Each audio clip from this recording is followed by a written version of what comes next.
Okay, I believe it's 1 p.m. Hillary, are we ready to go?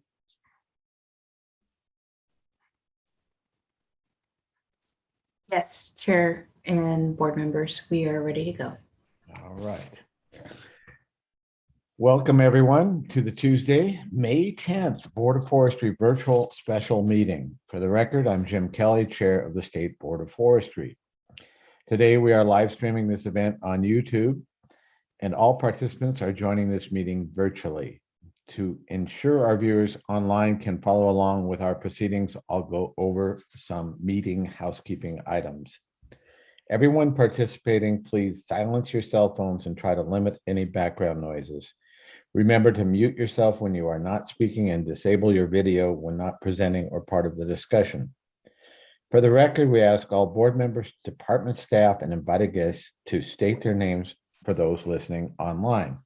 If you experience online technical issues, use the chat function on Zoom to connect with our ODF hosts during this meeting. For those who would like to offer written testimony on the matters discussed today, please send in your comments by May 24th. They will be entered into the record and become part of our board's meeting minutes. Today's special meeting will provide us an opportunity to learn about the draft environmental impact statement for the Western Oregon State Forest Habitat Conservation Plan. We will have the opportunity to ask questions of the National Environmental Policy Act team and learn more about the NEPA process, as well as better understand the nexus with federal services. As we strive to further build the board relationship with the Forest Trust Land Advisory Committee, I want to acknowledge that there is litigation pending regarding the department's management of state forests. The purpose of our discussion today is to focus on the draft EIS as it relates to future management of state forests under an HCP. I want to encourage everyone to remain focused on that purpose. To the extent that anyone's comments may stray into the department's prior management practices or attempts to define the department's management obligation, I'd ask for help from our moderator to bring the conversation back to focusing on future management decisions. With that, any questions or other board member comments? Okay, in that case, I'll perform a roll call to confirm board attendance, and in doing so, remind the board no decisions will be made today, as this space was organized as time for us to listen and discuss this robust public process. Also to note, board member Joe Justice is not able to attend today's special meeting due to a scheduling conflict. He has a teenage daughter with a very, very important athletic event, and I think we all have understanding that he would be in deep trouble if he missed this event. And also want to note that that he has provided me some questions so that I can ask on his behalf. I won't tell you whether they're my questions or his questions, so I can appear smarter than I am. Okay, and I'm going to go ahead and perform a roll call. Liz Akpawa. Chair Kelly, Liz Akpawa is present. Great. Carla Chambers, have you joined us? Okay, Carla is not present. Ben Doimling. Here. Chandra Ferrari. Here. Brenda McComb. Here. All right, and obviously I am too. Okay. All right, to keep us moving forward, Cal, would you like to offer any comments before introducing our facilitator for the day? Yes, I would. There we go. Good afternoon, everyone. For the record, my name is Cal Mukamoto, State Forester for the Oregon Department of Forestry. This afternoon is focused on the Western Oregon State Forest Habitat Conservation Plan, developed in collaboration with the state and federal agencies and Oregon State University over the last 4 years. The division also implemented a robust and transparent public process to engage county partners, tribes, stakeholders, and the public in developing the HCP. Our state forests provide many public benefits, including healthy ecosystems, clean water, clean air, and access to low-cost recreational opportunities such as hiking, camping, and fishing. They support rural economies by producing wood fiber to support forest sector jobs and infrastructure. State forest lands are critically important to the counties and local taxing districts in which they are situated. They provide funding for healthcare, education, law enforcement, and many other services that these rural communities depend on. The HCP is intended to provide assurances for conservation outcomes on state forest lands, while also ensuring stability and harvest levels for local communities. That depends on healthy working forests to thrive. Today, the board will receive more information and clarify the draft environmental impact statement for the HCP. In recognition of the special relationship between trust land counties and state forest lands, the impacts that management decisions have on local communities, we have invited the Forest Trust Land Advisory Committee to join the board in a facilitated discussion on HCP and the DEIS. In closing, I would like to thank the representative. No, I'm not closing yet. I would like to thank the representatives from NOAA, Fisheries, and U.S. Fish and Wildlife Service, and our ICF consultants for joining us today to help us better understand these federal process. And I also like to thank you for the time you have invested in the development of the HCP. Today we have Sylvia Sieborowski, Vice President. She's grinning. I hope I got that right. Vice President of Kearns and West, as our facilitator for this meeting. Sylvia has a background in stakeholder engagement, facilitation, and mediation. She specializes in environmental and natural resources law and is a member of the alternative dispute resolution sector of the Oregon State Bar. She facilitates many types of work groups and committees and has worked on projects in a wide range of fields, including land use and transportation planning, environment and natural resources, forestry, climate change, housing, changes in local codes and regulations, and equity and inclusion. Welcome, Sylvia. All right, thank you so much, State Forester Mukumoto. Really appreciate that. And thanks for that great intro. I haven't been introduced that way in quite some time. And thanks, Board Kelly, as well for your intro here. And I really appreciate the opportunity to facilitate this important conversation today. And just want to make a note that really the intent is for Chair Kelly and board members to be able to participate and listen and discuss and kind of leave the meeting management to another person. So I hope I can do that for you all today. And of course, really look forward to the conversation with Forest Trust Land Advisory Committee members in the second half of today's meeting. And I appreciated having a chance to kind of have one-on-one conversations with a lot of you in advance and hear about your interests and concerns in the process. So before we dive in today, I'll just take some time to review our agenda. If we can get those slides back up. So we're going to start with the presentation on the draft environmental impact statement for the Western Oregon State Forest Habitat Conservation Plan. And as folks know, this has been many years in development of this habitat conservation plan, and we're in an important part of the NEPA process. So the ICF NEPA team will make that presentation. And this is very similar to the presentation that was given at the April 6th NEPA hearing, as well as the April 29th FTLAC meeting.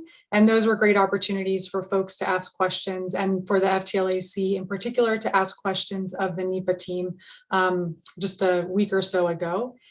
And after that, we'll have a break and then an opportunity for board members to ask questions of the NEPA team on the draft environmental impact statement. So really the focus of today's meeting is the outcomes of that draft environmental impact statement. So I'll ask board members and the NEPA team to, as much as possible, be on camera and engage in the conversation for that part of the meeting. And then after that, we'll get into a facilitated conversation with board members and the Forest Trust Land Advisory Committee, really just getting a sense of FTLAC members' reactions, reflections on the DEIS and seeing if there's a way to bring your interests to the table and find solutions moving forward.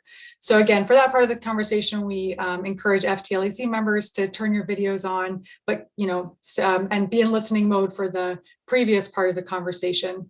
If we were in person, this would be, who's at the table and who's listening in the audience. And it's hard to do in the Zoom world, but we're trying our best. So that's our agenda for today.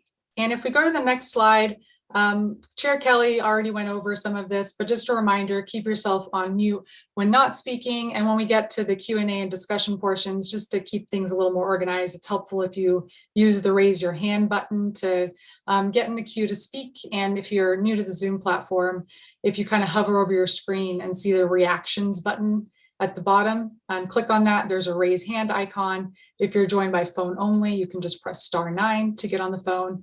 And we encourage use of video for folks in the two different halves of the meeting.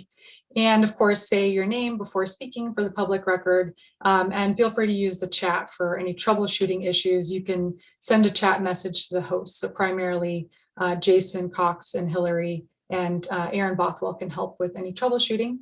And just the meeting's being live streamed and recorded, as you all know at this point.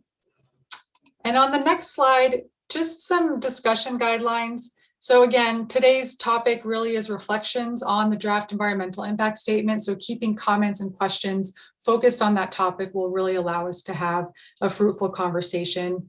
We hope to hear from everyone today. So, share the air. We encourage you to speak up if you tend to be quieter, stand back if you feel like you've said a lot, so that we're really hearing from everyone. And we encourage you to focus on your interests and values. We're probably all very well aware of one another's positions and have stated them. So really step back and think about, why is this important to me? What's my interest? What do I really care about? And how can we get to a solution that meets that interest? We assume and practice good intent in these meetings and really listen to understand, and encourage you to be hard on the problem, soft on the people, right? So, we're talking about the issue at hand rather than the people involved. And sit in each other's shoes and practice acknowledging one another's interests and needs. So with that, I am going to hand it over to State Forest Division Chief Mike Wilson to give a little bit of a background on the Habitat Conservation Plan from the Oregon Department of Forestry perspective before we dive into the NEPA Draft Environmental Impact Statement presentation. Thank you, Sylvia. Good afternoon, Chair Kelly, State Forester Mukamoto, and members of the board. For the record, I'm Michael Wilson, and I serve as the State Forest Division Chief.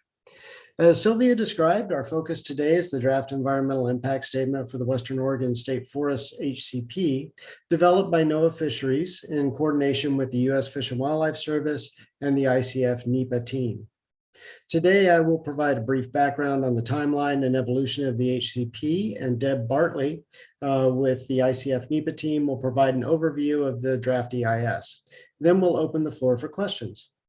I would also like to acknowledge Kate Wells and Jeff Young with NOAA Fisheries and Joe Ziza with Fish and Wildlife Service, who have joined us today to help answer questions about the draft EIS and the NEPA process. I would be remiss if I did not also mention our partners from the Department of Environmental Quality, ODF&W, Department of State Lands, and OSU that have invested an incredible amount of time and resources to assist us in developing this HCP. Before we dive into the presentation, as managers of these lands, we will take a moment to recognize the Indigenous people as the original stewards of these lands since time immemorial.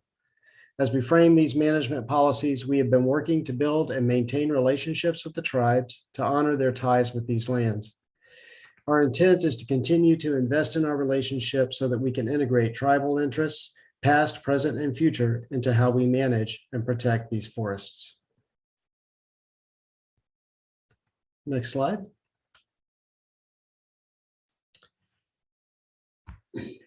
We began working on the HCP in earnest in 2018 by initiating a process that was designed to be collaborative, inclusive, and transparent, building on lessons learned from previous efforts. We took a deliberate three-phased approach with decision points at the end of each phase for board members to determine if it's in the best interest of the state to continue working towards an HCP. We worked with our consultants to develop a robust engagement process as well as quantitative tools to assist the board in decision-making. Phase 1 included engaging technical and policy level representatives from state and federal agencies to ensure commitments to the process.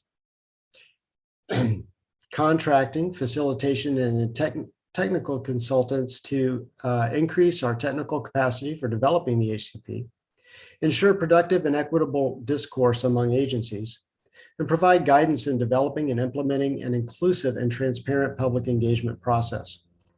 Oregon Consensus also assisted us in engaging forest trust land counties in the development of the HCP. Phase 1 concluded with a business case analysis, which was an initial assessment of the potential economic outcomes anticipated with an HCP compared to the current approach for ESA compliance. The business case analysis did not include species habitat models or spatial modeling of potential harvest. Rather, it was based on our best estimate of future species management needs at that time. The purpose of the business case analysis was to help the board determine if we should continue to explore an HCP and develop it. Based on the commitment of state and federal wildlife agencies, the framework for public engagement, and the outcomes of the business case analysis, the board voted unanimously to direct ODF to develop a draft HCP and further investigate the potential outcomes. Phase 2 included developing the full draft HCP, including biological goals and objectives, which are commitments, and the conservation actions designed to support them. All components of the draft HCP and its commitments were developed in collaboration with state and federal agencies. The public engagement process successfully increased interest and participation in the process, with over 100 Oregonians attending our HCP update meetings regularly. Phase 2 also included a comparative analysis that was based on the actual draft conservation actions in the HCP. The comparative analysis included species habitat models and spatially explicit harvest scheduling to better assess the true potential for habitat, harvest, and other outcomes. Based on this large body of high quality work, the board voted unanimously to enter into and complete the NEPA process for the HCP. The NEPA process requires an environmental impact statement designed to evaluate potential effects of the HCP on the human environment. NOAA Fisheries has developed this draft environmental impact statement in coordination with U.S. Fish and Wildlife Service and the ICF NEPA team, which is the topic of discussion today. Next slide. Before we receive the presentation on the draft DEIS, I'd like to present the timeline, which is also attachment 2 in the board materials. As you will recall, the NEPA process began in March of last year with public scoping process and release of the administrative draft of the HCP. In February, ODF submitted applications for incidental take permits to NOAA Fisheries and the U.S. Fish and Wildlife Service. Submittal of these materials allowed for the next step in the NEPA process, which is the release of the draft EIS and public comment draft of the HCP, and a concurrent 60-day public comment period for both documents. I would like to call your attention to the green HCP timeline. The public comment period for the draft HCP began on March 18th and will run through June 1st. Included in this time frame is a 15-day extension that was added to the original 60-day comment period by NOAA Fisheries, the lead agency for the NEPA process. At the end of the comment period, ODF will work with ICF and the services to review, evaluate, and respond to comments. We will make any necessary adjustments to the HCP and then return to the board in September with the HCP and a summary of public comment on the HCP and EIS. The board would then provide direction to move forward towards completion of the final EIS. If the board directs staff to move forward with the HCP as presented, the final HCP and final EIS would be completed in January of 2023. If the board directs staff to make any substantive changes to the HCP within the range of alternatives in the EIS, this timeline would be extended. Before we dive in, I would like to point out that the staff report for this agenda item contained an error regarding carbon sequestration outcomes. The original staff report read, "Carbon sequestered in the forest ecosystem is expected to exceed emissions under all alternatives except alternative 5. This was incorrect. It has now been corrected to read, while carbon sequestered in the forest ecosystem varies among alternatives, sequestration is expected to exceed emissions under all alternatives. And with that, I'd like to turn it over to Deb Bartley.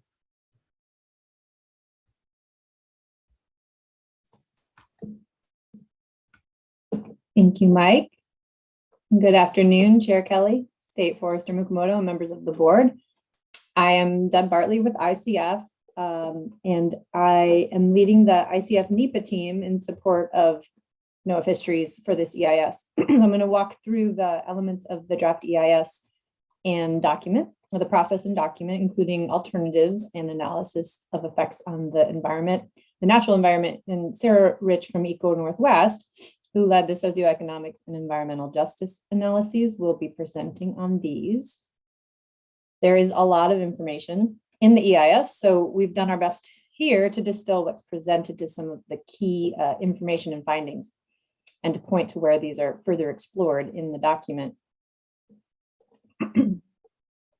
This slide provides an overview of what we'll be presenting. So a little background for why the draft EIS was prepared, description of the broader NEPA and ESA processes and how they connect, and then an overview of the draft EIS, including scoping, purpose and need, alternatives, modeling, and effects on resources. To provide some context for what led up to this point, NOAA Fisheries and the U.S. Fish and Wildlife Service are considering issuing permits that would authorize incidental take of species listed under the Federal Endangered Species Act that could occur from ODF's forest and recreation management activities in Western Oregon. Take as defined under the Endangered Species Act means to harass, harm, pursue, hunt, shoot, wound, kill, trap, capture, or collect, or to attempt to engage in any such conduct. Incidental take is an unintentional but not unexpected taking. Section 10 of the Endangered Species Act allows incidental take of threatened and endangered species if take occurs under an approved habitat conservation plan. The HCP is ODF's plan to avoid, minimize, and mitigate for take. The proposed issuance of an incidental take permit is considered a federal action under the National Environmental Policy Act, or NEPA, and NOAA Fisheries is the lead federal agency preparing the EIS. Fish and Wildlife Service is a cooperating agency.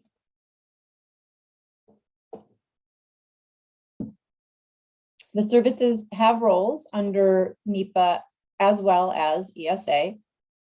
And this figure depicts the steps in these processes with NEPA on the left and the ESA on the right.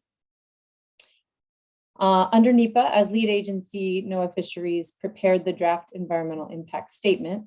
And as cooperating agency for NEPA, Fish and Wildlife Service is providing technical expertise and document review. NOAA Fisheries will review and consider all comments received during the comment period in preparation of the final EIS, and both agencies will prepare records of decision at the conclusion of the NEPA process to document their decisions. And both, under ESA, both agencies have provided technical assistance to ODFW in the development of the HCP, and each agency is responsible for making an incidental take permit decision for the listed species under their jurisdiction.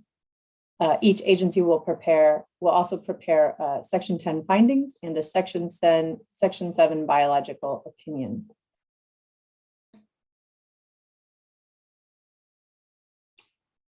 So starting with the big picture, an EIS must address input from the public, tribes, agencies, and stakeholders, purpose and need for the action, a reasonable range of alternatives, and effects of the proposed action and alternatives on the human environment, as well as effects of environmental trends and planned actions. And we'll cover each of these in the following slides. Scoping is the first formal step in the NEPA process, and during scoping, the public, tribes, organizations, and agencies assist in the development of the EIS by identifying important issues and information and alternatives to the proposed action that should be considered in the EIS. NOAA Fisheries formally initiated the scoping period on March 8th of 2021 by publishing the notice of intent to prepare an EIS. All comments received during the scoping were reviewed and considered in development of alternatives and in scoping the analysis of effects on the draft EIS. And a scoping report is included as an appendix in the draft EIS, which provides a summary of issues and information submitted and copies of all comments received. Purpose and need. NEPA requires that the EIS specify the underlying purpose and need to which the agency is responding. In this case, the purpose of the federal action, which is issuance of incidental take permits to ODF, is to protect the covered species and their habitat while allowing ODF to manage the permit area in compliance with the Endangered Species Act. The need for the federal action is to respond to ODF's request for incidental take permits for the covered species and covered activities as described in the HCP.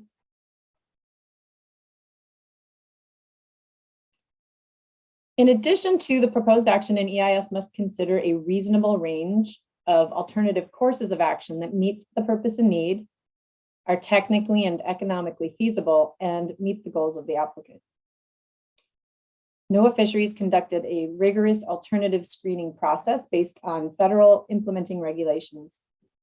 As part of this process, NOAA Fisheries consulted the U.S. Fish and Wildlife Service and ODF for their expertise and input on technical issues. Ultimately, NOAA Fisheries was responsible for making the decision about which alternatives were analyzed in detail in the EIS. And this screening process and its outcomes are presented in a report that is also appended to the EIS.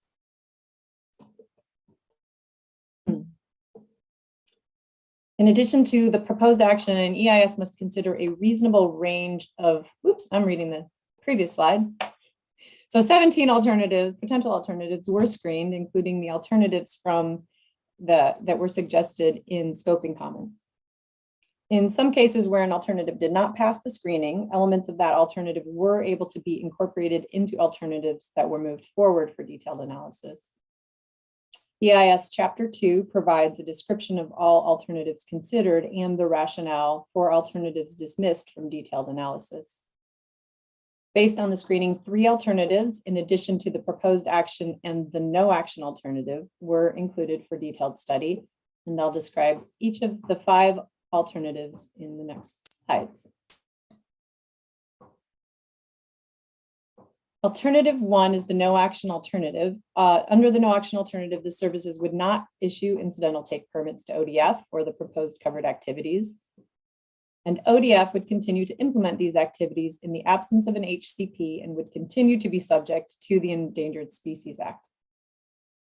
Under the no action alternative, it is assumed that ODF would continue to implement these activities consistent with its current management plans and the Oregon Forest Practices Act with an intent to avoid and minimize the risk of take of listed species. Part of this approach involves conducting pre-harvest surveys to determine if areas planned for harvest are occupied by listed species. And as described in the HCP, this management approach has been increasingly costly and disruptive to ODF planning and operations, given the uncertain legal and regulatory landscape, shifting or expanding species distribution, and the potential for new listings in the future. Although this approach is not practical over the long term for the reasons described above, and it presents challenges in terms of an analysis of a 70-year analysis period, the no action alternative is required to be analyzed in NEPA.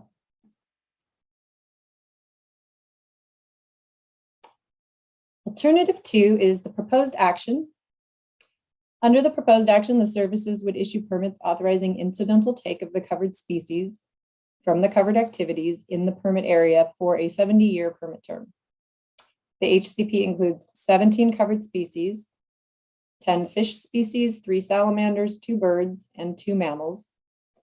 And the HCP's covered activities include timber harvest, reforestation and stand management, road system management, recreational facilities and infrastructure, and implementation of the HCP conservation strategy. Under the proposed action, ODF would implement the proposed HCP, including the conservation strategy and adaptive management and monitoring programs. The conservation strategy consists of 12 conservation actions, some focused on aquatic conservation and some on terrestrial conservation. Aquatic focused actions include the designation of riparian conservation areas and equipment restriction zones within RCAs, and restrictions on management activities that occur within these areas. Commitments to stream enhancement and fish passage barrier removal projects, and standards for road enhancement and vacating and road and trail construction and management measures. And actions focused on terrestrial conservation include designation of habitat conservation areas and management of these areas for conservation, upland habitat management standards, strategic terrestrial conservation actions, including barred owl removal, and seasonal operational restrictions on covered activities. And ODF would also implement a monitoring and adaptive management program to ensure compliance with the HCP, to assess response of covered species habitat conditions to the actions, and to evaluate the effects of management actions such that the successful implementation of the conservation strategy can be assessed.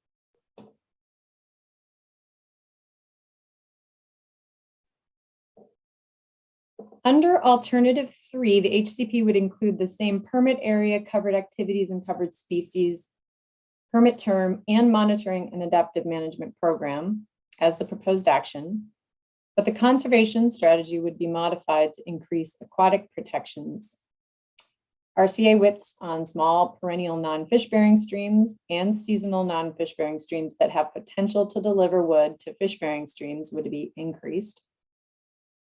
ODF would broaden application of leaf tree requirements on landslide initiation sites. And ODF would adopt a risk inventory and evaluation program to support road drainage improvement and vacating related target setting, as well as project level prioritization and decision-making and reporting for compliance. Under alternative 4, the HCP would include the same covered activities, covered species, conservation strategy, and monitoring and adaptive management program as the proposed action, but would have a 50-year instead of a 70-year permit term.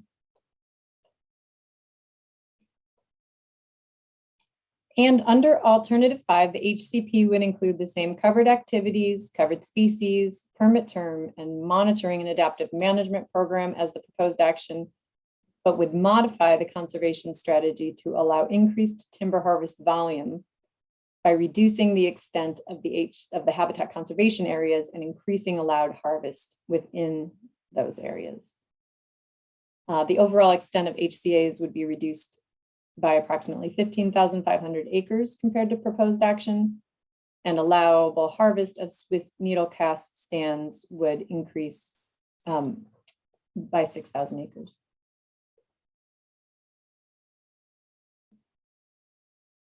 So moving on to the resources, the draft EIS analyzes potential impacts of the proposed action on and the alternatives on the 12 resource areas listed here. And in addition, for each resource, the EIS describes effects of reasonably foreseeable environmental trends and planned actions, including disturbance events and climate change and adjacent management activities.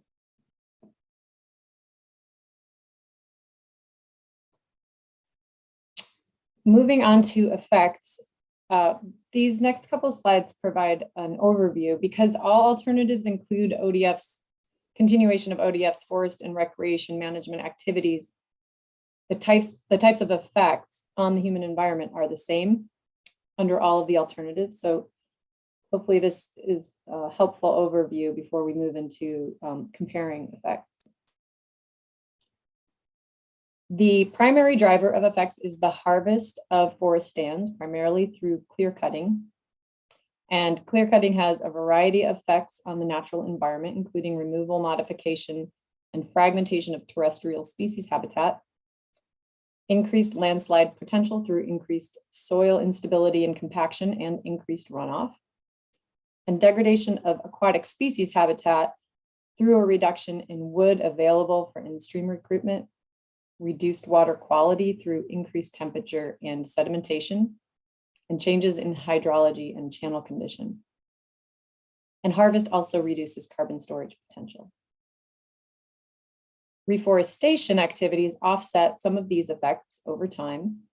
And in addition to harvest, development of facilities, including roads, quarries, and recreational infrastructure, would also remove trees and other vegetation and would have similar effects to harvest, but at a different scale.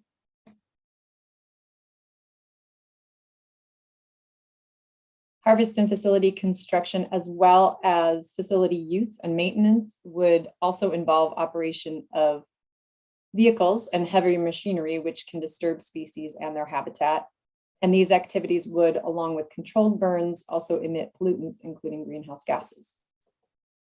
So although, as noted above, timber harvest and removal of trees and vegetation for facility development would reduce carbon storage, the long-term management of state lands for forestry provides a substantial source of carbon storage over the analysis period.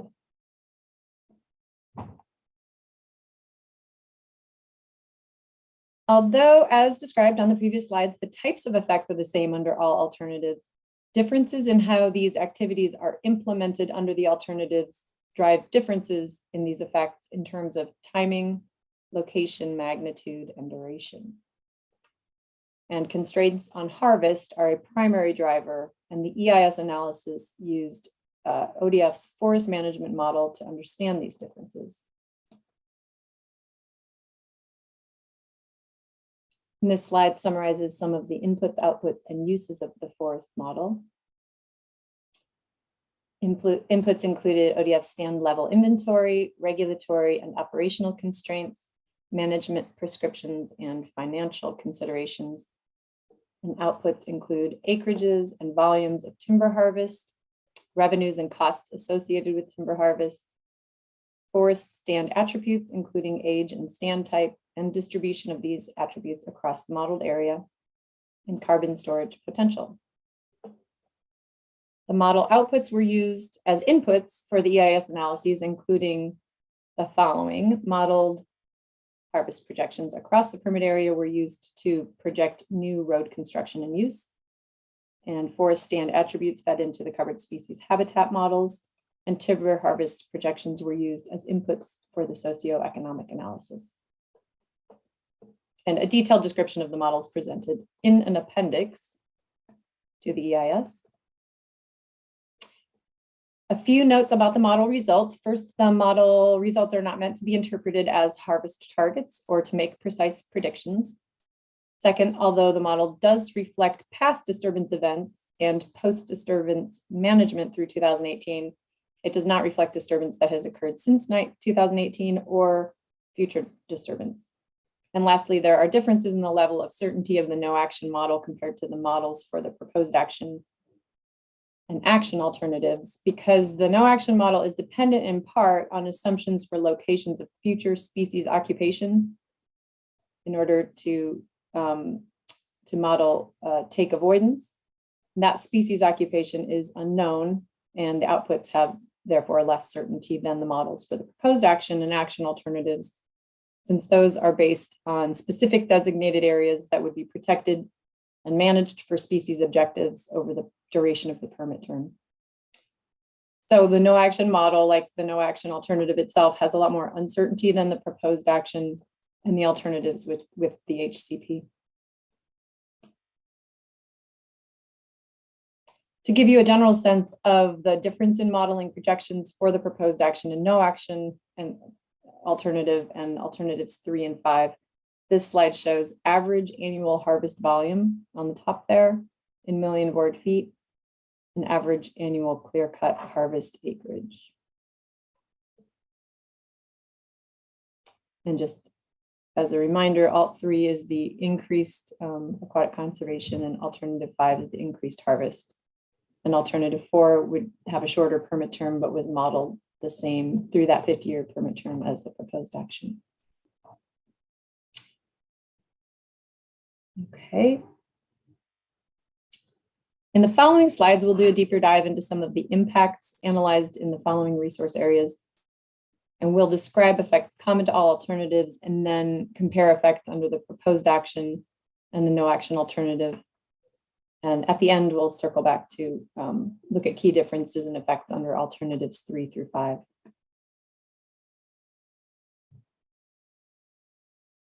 The first impact we'll look at is how the age of the forest stands are projected to change over the analysis period. And based on the forest model results under all alternatives, average tree age and trunk diameter increase across the permit area. The percentage of mid-seral stands, these are stands in the age range of 30 to 79 years, would decrease. And the percentage of late seral and old growth stands, these are stands would increase. In late seral, we included those aged 80 to 174 years and old growth over 175.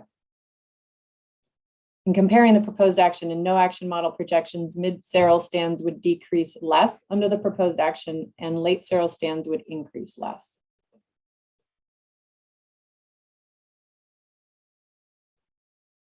As noted earlier, under all alternatives, forest and recreation management activities would emit greenhouse gases related to vehicle and equipment use and controlled burns. And forest stands, vegetation, and soils would sequester carbon from the atmosphere and store carbon in the permit area. While the amounts of quantified emissions and storage differ by alternative, the amount of carbon sequestered is expected to far exceed the amount that covered activities would emit under all alternatives. We've included a slide here showing the forest model outputs for bullwood.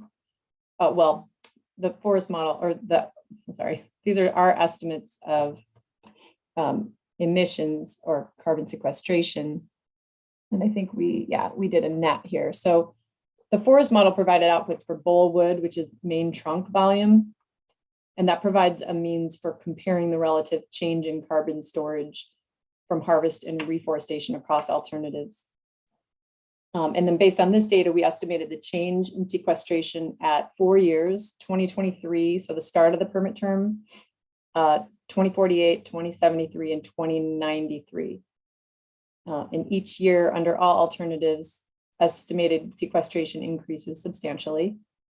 And we also estimated greenhouse gas emissions from forest management activities at the same years. And these emissions represent on average 6.5% of the average annual increase in sequestration. So this figure shows the net change in sequestration subtracting quantified emissions from storage. So what you're seeing is an average annual for that year. So the change in sequestration is a net increase in that year, and it's averaged over a 5-year change.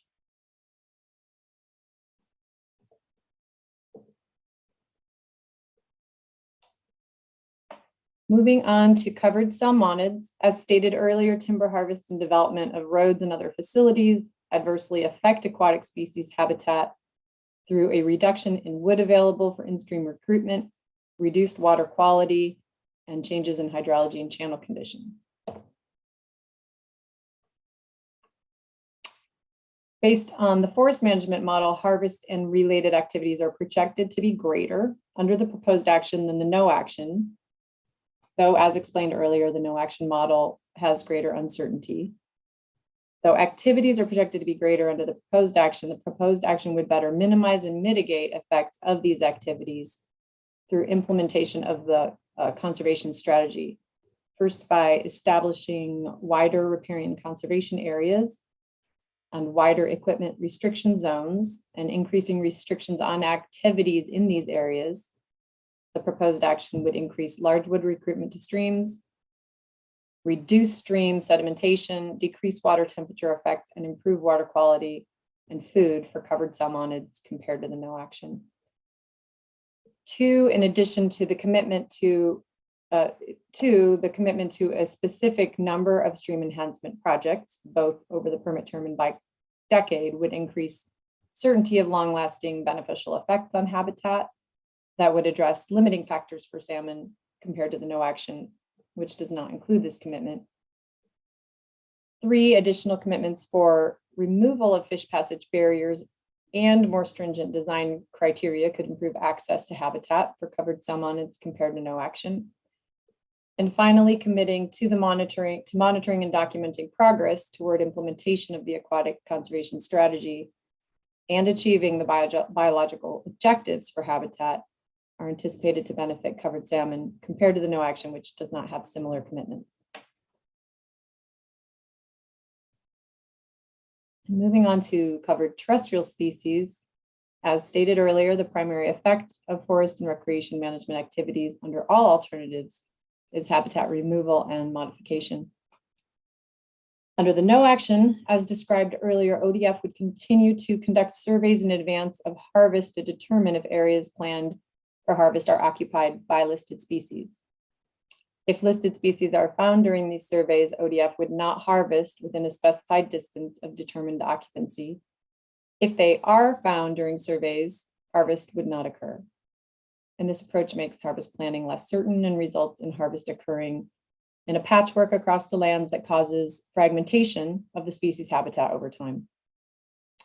And it's also important to note that under this approach, habitat is avoided only as long as the species is deemed present, and that protection moves with the species and does not involve long-term habitat conservation.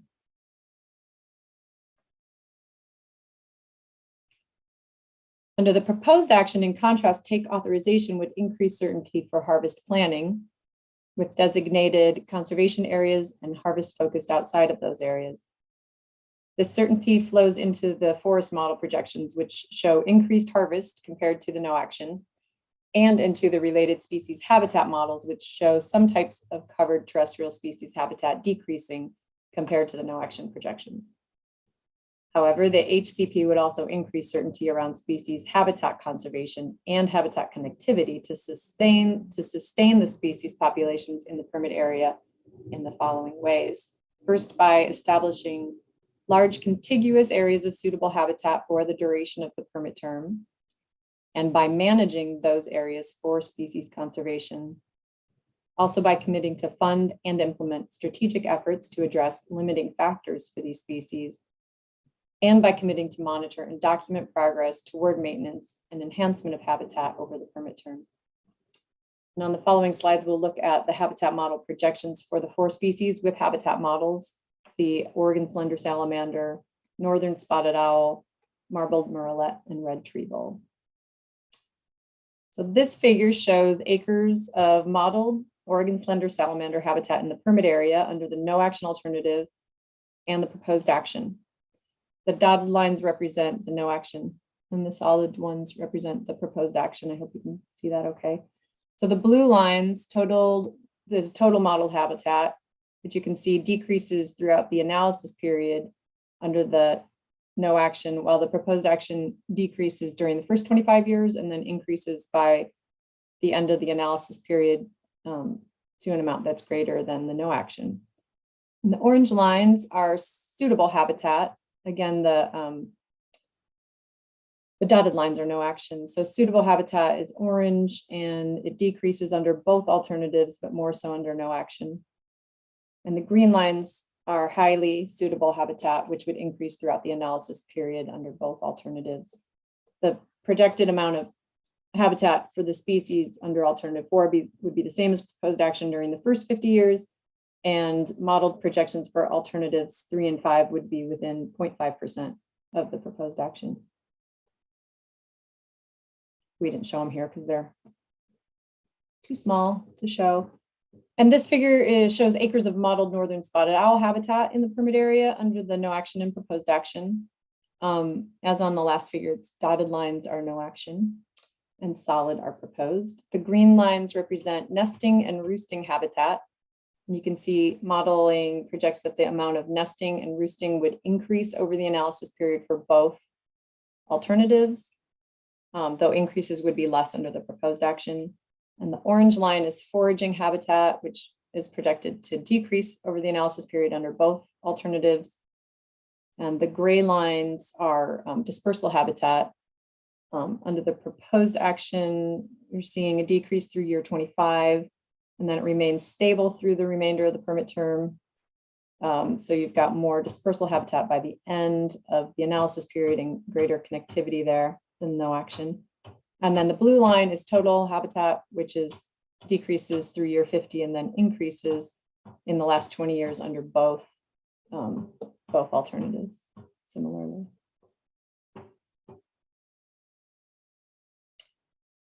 And for marbled murrelet, the blue line shows total habitat and the green lines show highly suitable habitat, both of which are projected to increase throughout the analysis period for both alternatives, but to a lesser degree under proposed action. And the orange line is suitable habitat, which increases from years through year 25 and then decreases through the end of the permit term under no action. Suitable habitat would remain stable throughout the analysis period under proposed action and be roughly equal at the end of the period. These model results, yeah, there they are. So for alternative 4 would be same as proposed action through year 50. And then for alternatives 3 and 5, similar to proposed action within 1% for alternative 3 and between about 2 and 4% of under alternative 5 compared to proposed action.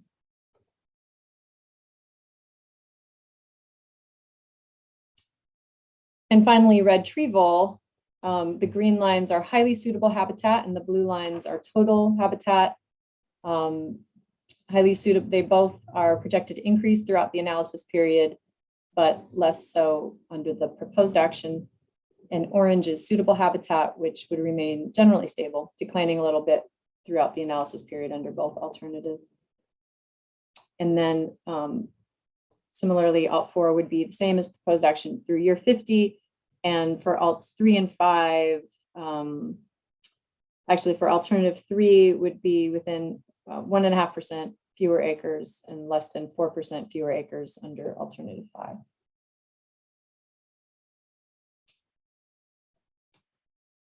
In addition to considering the effects of differences on regular or planned activities under the alternatives, the EIS considers the effect of differences in management response to disturbance events, which are expected to increase with climate change. And there are two main differences in management response to these events. One is related to salvage harvest and one to the location of protected areas. For salvage harvest, under the no action, it would continue to be allowed throughout state managed lands, which could delay or prevent habitat recovery after disturbance. Under the proposed action, removal of trees in conservation areas would be limited to what is deemed necessary to protect public safety or facilities. And these restrictions would increase the opportunity for restoration in disturbed areas. And in terms of differences in location of protected areas, under the no action, as stated earlier, protection would move with the species. So if occupied habitat becomes unoccupied following a disturbance event, they would no longer be protected.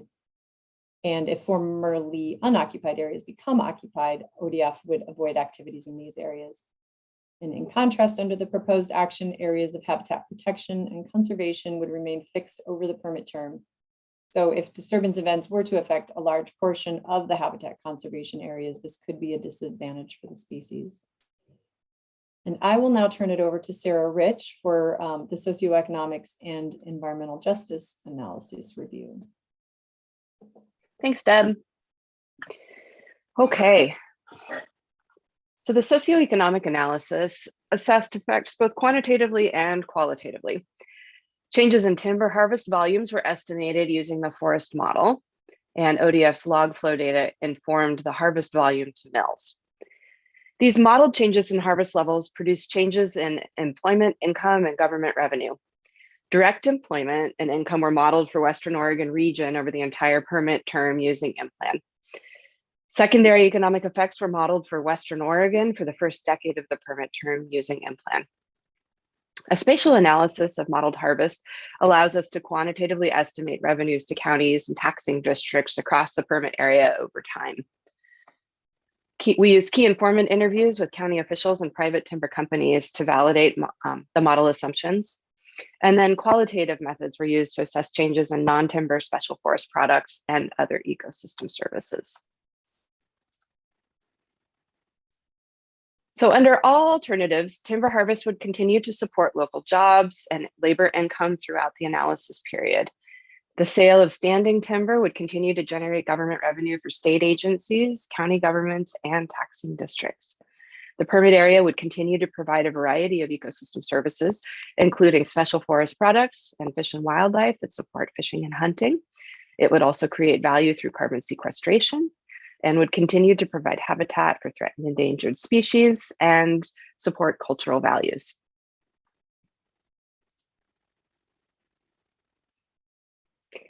Compared to the no action alternative, the proposed action would increase timber harvest over the permit term and across the permit area based on the forest model results. This would result in an increase in revenue and direct jobs in the permit area over the permit term. These effects vary over time and location. For example, in some cases, values for some local units of analysis in certain time periods may differ from the findings for the permit area as a whole. The modeled impacts on employment and income in the first decade suggest that there would be more total employment and income in Western Oregon under the proposed action. Economic impact modeling for secondary effects was not conducted for the entire permit term due to uncertainty in economic conditions and relationships in the longer time span. Local changes in harvest levels and the resulting forest structure would influence the availability of non-timber forest products and other ecosystem services under the alternatives and over time. Next slide. So this slide shows the differences in the modeled annual average harvest and employment generated in each county in the study area over the permit term between the proposed action and the no action. The proposed action produces a higher average annual level of harvest and employment overall than the no action. While most counties reflect this increase in harvest and direct employment, there are 5 counties, Coos, Curry, Jackson, Josephine, and Marion, that are projected to experience lower harvest levels and employment under the proposed action than the no action. The lower timber harvest in Coos, Curry, and Jackson and Josephine is driven by lower harvests on CSFL land in these counties. Our alternative 3 is projected to result in a slightly lower harvest and associated employment for all counties except Jackson County, while alternative 5 is projected to result in a slight increase in harvest and employment for all counties except Coos County compared to the proposed action.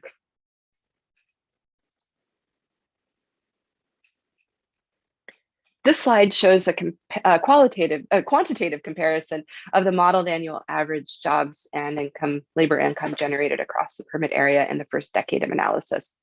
The proposed action produces a higher annual average level of effect than the no action. The results for the other alternatives are similar to the proposed action, with a small increase for alternative 5 and a small decrease for alternative 3 compared to the proposed action. Alternative 4 would be the same as the proposed action during the modeled time period.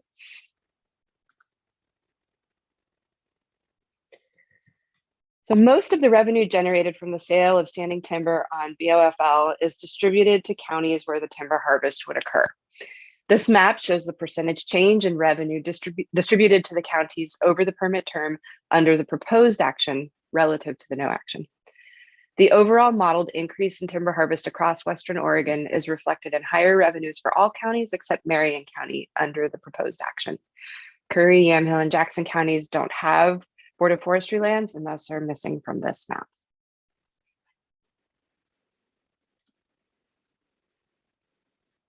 So out of a total of 210 taxing districts that overlap with the permit area, about 88% of taxing districts are projected to receive either the same or higher timber sale BOFL revenues under the proposed action compared to the no action. Increase in local timber sale BOFL revenue for school districts would increase the amount of state school funding available for all school districts. Out of the 5 school districts in Oregon that do not receive state school funding and have timber sale BOFL revenues higher than their equalization funding amounts, 4 overlap with the permit area and are projected to receive higher timber sale BOFL revenues under the proposed action relative to the no action.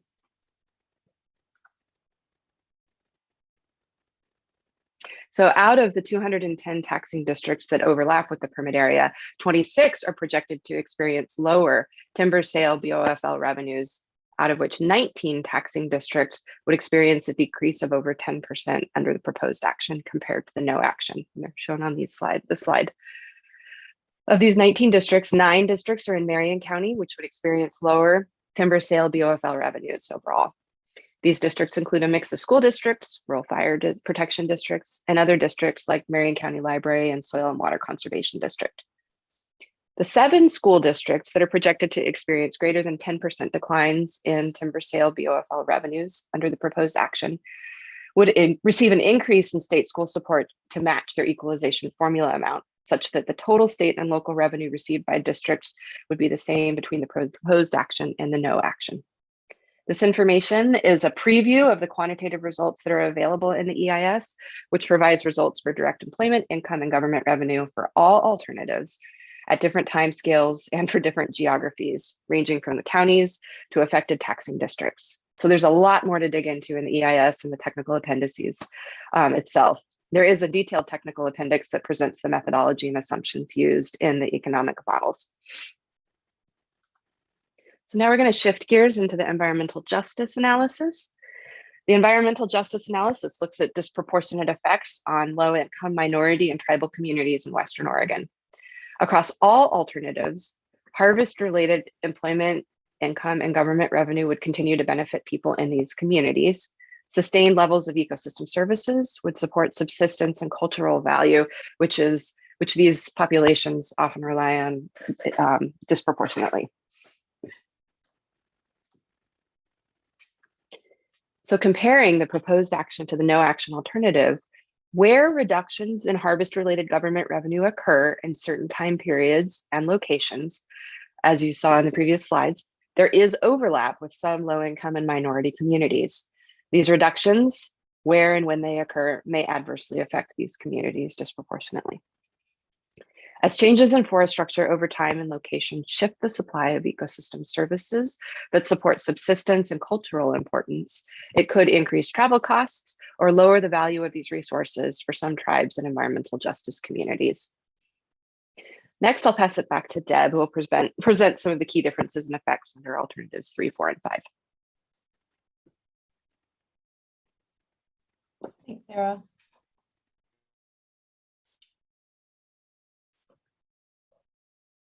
Thanks.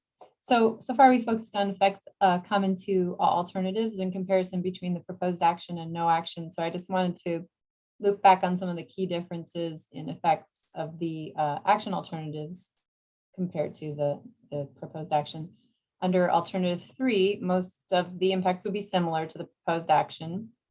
However, expanded riparian protections, including increased widths of riparian conservation areas on certain stream types and more stringent road repair and vacating measures, would further improve riparian health and further reduce adverse effects on water quality and habitat for fish and stream dependent species.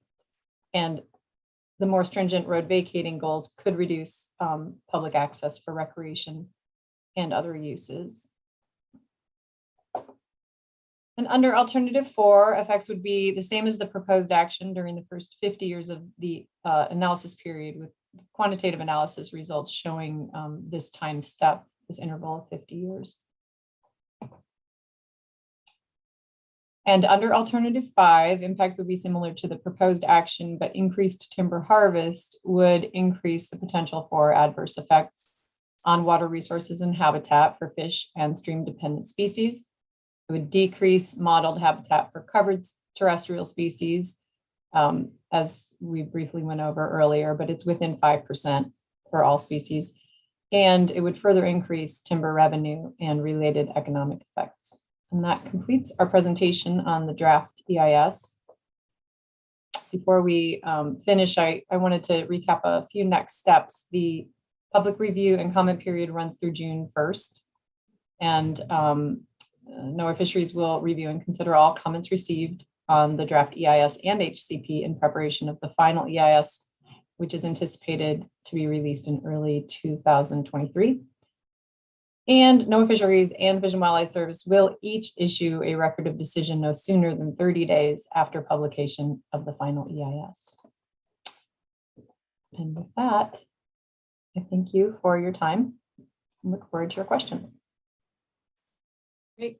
Thank you so much, Deb and Sarah, for that great presentation and all the background information. And I know that some of you on the line have seen a similar presentation back in April, but it's important information. And I think the more we hear it, the more we learn.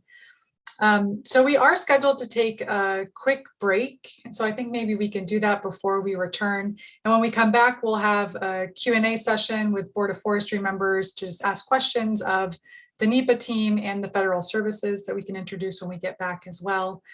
So let's take a break and maybe get back together at 2:15, 10-minute break, and then we'll hear questions from the board. Thanks. And feel free to go on mute and turn off your video while we take our break.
All right, welcome back, everyone. It's about 2:15 on my watch. So Board of Forestry members, yeah, if you have your video on, it's helpful to know who's back in the room.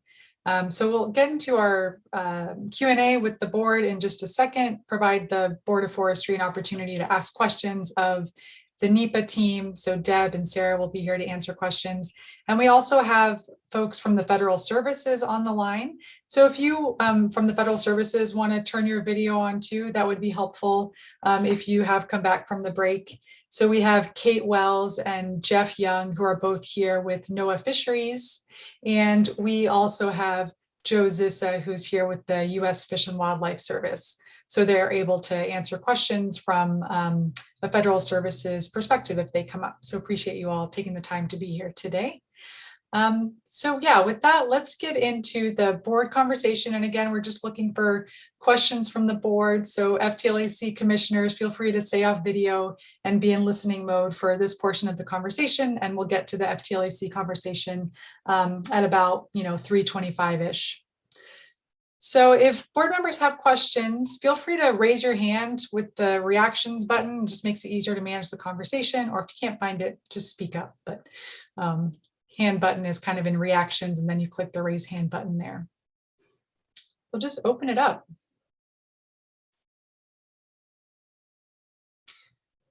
Yeah, Chair Kelly. Okay, well, this all seemed like kind of a dumb question, but there seems to be some confusion about it. So it should also be an easy question to answer. And the question is, who really owns the draft EIS? I can answer that if, this is NOAA Fisheries document. Okay, yeah. Some people seem to think that it's owned in some way by the Department of Forestry, and I just want to make sure that everyone is clear that that is not the case. Thank you. Yeah, that's helpful. And do you want to clarify a little more what that means, Deb or NOAA Fisheries, for you to kind of own the document, or what that means for your analysis? Sure, I can answer that unless someone from NOAA Fisheries wants to jump in. I'm happy to step back, but under the National Environmental Policy Act, NOAA Fisheries is the lead federal agency, and so they are the agency responsible for the contents, the direction of the analysis, and the scope and alternatives that are analyzed.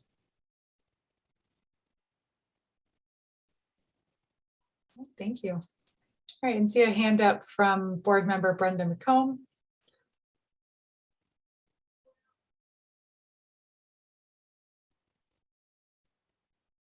Oh, and I think you're speaking, but we don't hear you. How's that? That's great. Okay, sorry. I had a question regarding the period of time between when the analysis was done and when the HCP, if it is approved, would be approved. And during that period of time, I believe, and I'll look to Mike Wilson for confirmation here, I believe that there are stands within proposed HCAs which will be harvested before a decision is made about the HCP. And I'm wondering if harvesting those stands in the proposed HCAs was taken into consideration in the EIS analysis. So they were not taken into consideration in terms of the underlying inventory data that was put in. Those depletions were not taken out.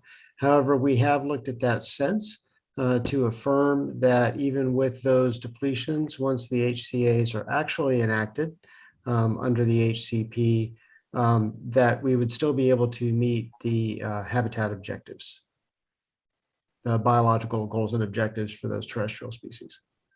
Okay, thank you, Mike. Thank you. And Ben Doimling? Yeah, thank you. I've got a handful, but I wanted to start off with, I'm trying to understand the board's role in shaping the direction of this going forward. And I guess I'll start off with, so we have alternative 2, and then we have a couple other, 3 and 5 in particular that are variations from that. What role or ability does the board have to sort of put forward a mix and match of those, for instance? Like, let's say we, with like some elements of 3 and some elements of 5 and some elements of 2. Is there leeway, is there room to mix and match those as we go forward without derailing the process? I guess I'll leave it at that.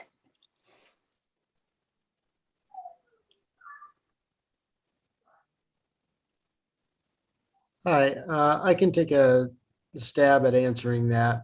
So modifications to the proposed action would have to fall within the range of the alternatives analyzed.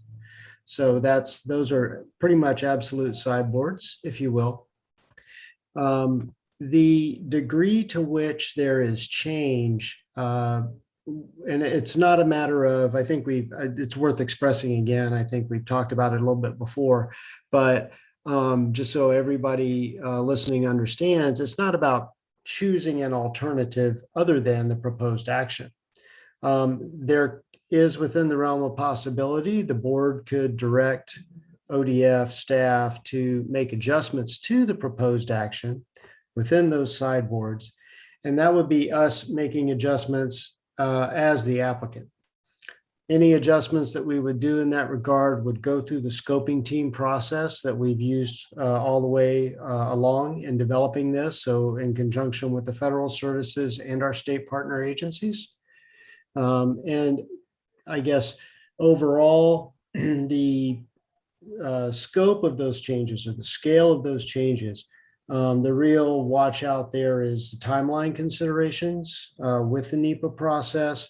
Obviously, the larger a change, the more time it takes to make that adjustment.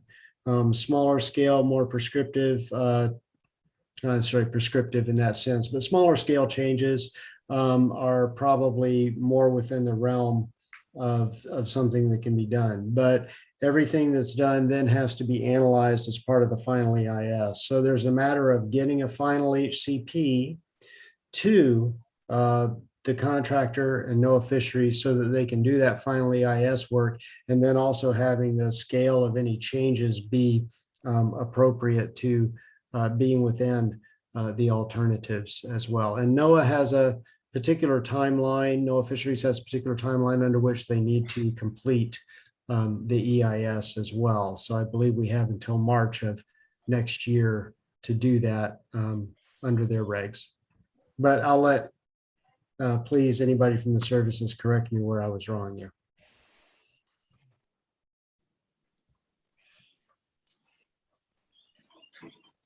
I guess maybe a quick follow-up, and this is me being unfamiliar with the NEPA process and learning as I go here. I guess if I just heard you correctly, you said that the alternatives are not, I guess I'm trying to figure out, can we choose from these alternatives or not? And what the role of these different alternatives are in the presentation in the DEIS to us, what we are supposed to do with those. Sure. I guess I'm a little confused. And I think I understand your question in that regard, and I can respond to that. So it is a little bit maybe more confusing in an EIS like this compared to, say, a transportation project where an agency is really trying to look at different maybe alignments of a project and determine where they're going to land with that based on what the impacts are. Whereas in this is the HCP is part of an application for a permit, and the agency's decision is either to issue that permit or deny that permit. They could issue the permit with conditions as well. And then the EIS is required under NEPA for this type of federal action, and not for any HCP, but it was deemed necessary for this particular federal action. And with that, they are required to look at a reasonable range of alternatives. So those alternatives do inform their understanding of the potential effects. And that also could inform discussions and decisions that are made, but they are not, in the end of the day, NOAA Fisheries is not going to say, you know, we've decided to permit alternative 5, or we've decided to permit a different alternative. Thank you. Yeah, thank you. And Board Member Agpo, I know your hand was up next, but just wanted to see if anyone else had a comment or reflection on that particular topic of the board's role in shaping direction, just because I saw hands go up with that piece. Okay, all right, then over to you. All right, thank you. I'm new to the board, and so I'm gonna try to be coherent on this one. And I want to go back, even though it's been a long time, to the purpose and need, and when it was developed back in 2018.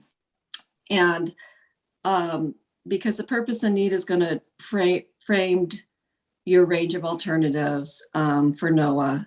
And then again, the decision maker will go back to the purpose and need again in trying to make a selection.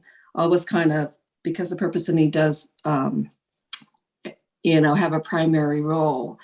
One of the things that I noticed in this purpose and need is, it was almost silent. It just seemed on the socioeconomic piece, and other habitat conservation plans, I've seen that socioeconomic needs have been part and parcel to the purpose and need for HCPs, and mission of the proposing agency has too.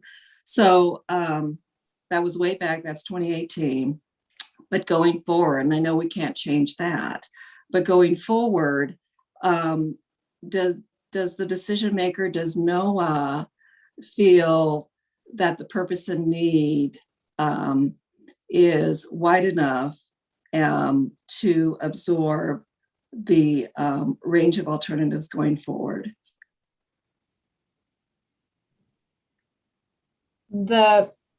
I can answer the first part of that. I think what I heard you say is the purpose and need was developed in 2018. Mm-hmm. I understand that. Oh, yeah, sure. So NOAA Fisheries developed the purpose and need in 2021 as part of, so this is more recent. And they developed it based on the NEPA implementing regulations guidance, it is not something that's fundamental. So it's not something that they would change their purpose and need based on the analysis. Does that answer your question? Yeah, and I think I was more just wondering, it seemed just, I've seen other purpose needs for HCP be a little bit more broader to encompass the socioeconomic piece. And I didn't see it in this. And I was concerned that maybe what would follow on as NOAA moves toward decision is that might inhibit the broader conversation on socioeconomic impacts. Yeah, I am not familiar with socioeconomics being a component of a purpose and need statement, but I will say that we can consider all potential effects on the human environment in scoping the analysis and the alternatives considered. Okay. And that we did actually do some early preliminary analysis to understand how these factors that Sarah spoke to were being moved by the drivers here, with the HCP without, so that we made sure that we were encompassing those types of concerns in our analysis, and to see if we needed to shape the alternatives to address any of those effects. Okay, thank you. Thank you. And Board Member McComb. Yeah, thank you. I had a question. I think I heard in the presentation that the assumption was made that areas outside of the HCAs would be managed using clear-cut regeneration methods. And does that mean that the forest management plan that would accompany the HCA would be required to use clear cutting, or would other regeneration methods be allowed? Mike, I'll let you speak to what what would be allowed with the HCP and what was assumed. I can speak to what the analysis considered. Okay, so it's our understanding that, essentially we applied certain rules for the lands outside of HCAs and RCAs. We required a certain age class distribution to be maintained, and we set certain area level adjustments for how much of a harvest departure could be taken period to period. And we also set a clear-cut regeneration harvest age at a minimum of 50 years, I believe 50 years. So there were some controls on it. Other than that, it was a net present value run. And so it did what that generally does.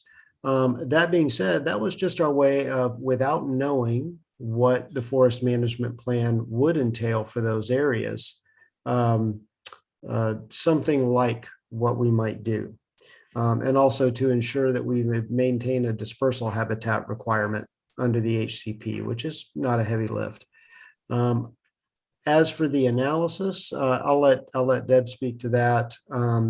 It used that modeling in terms of HCP commitments under that.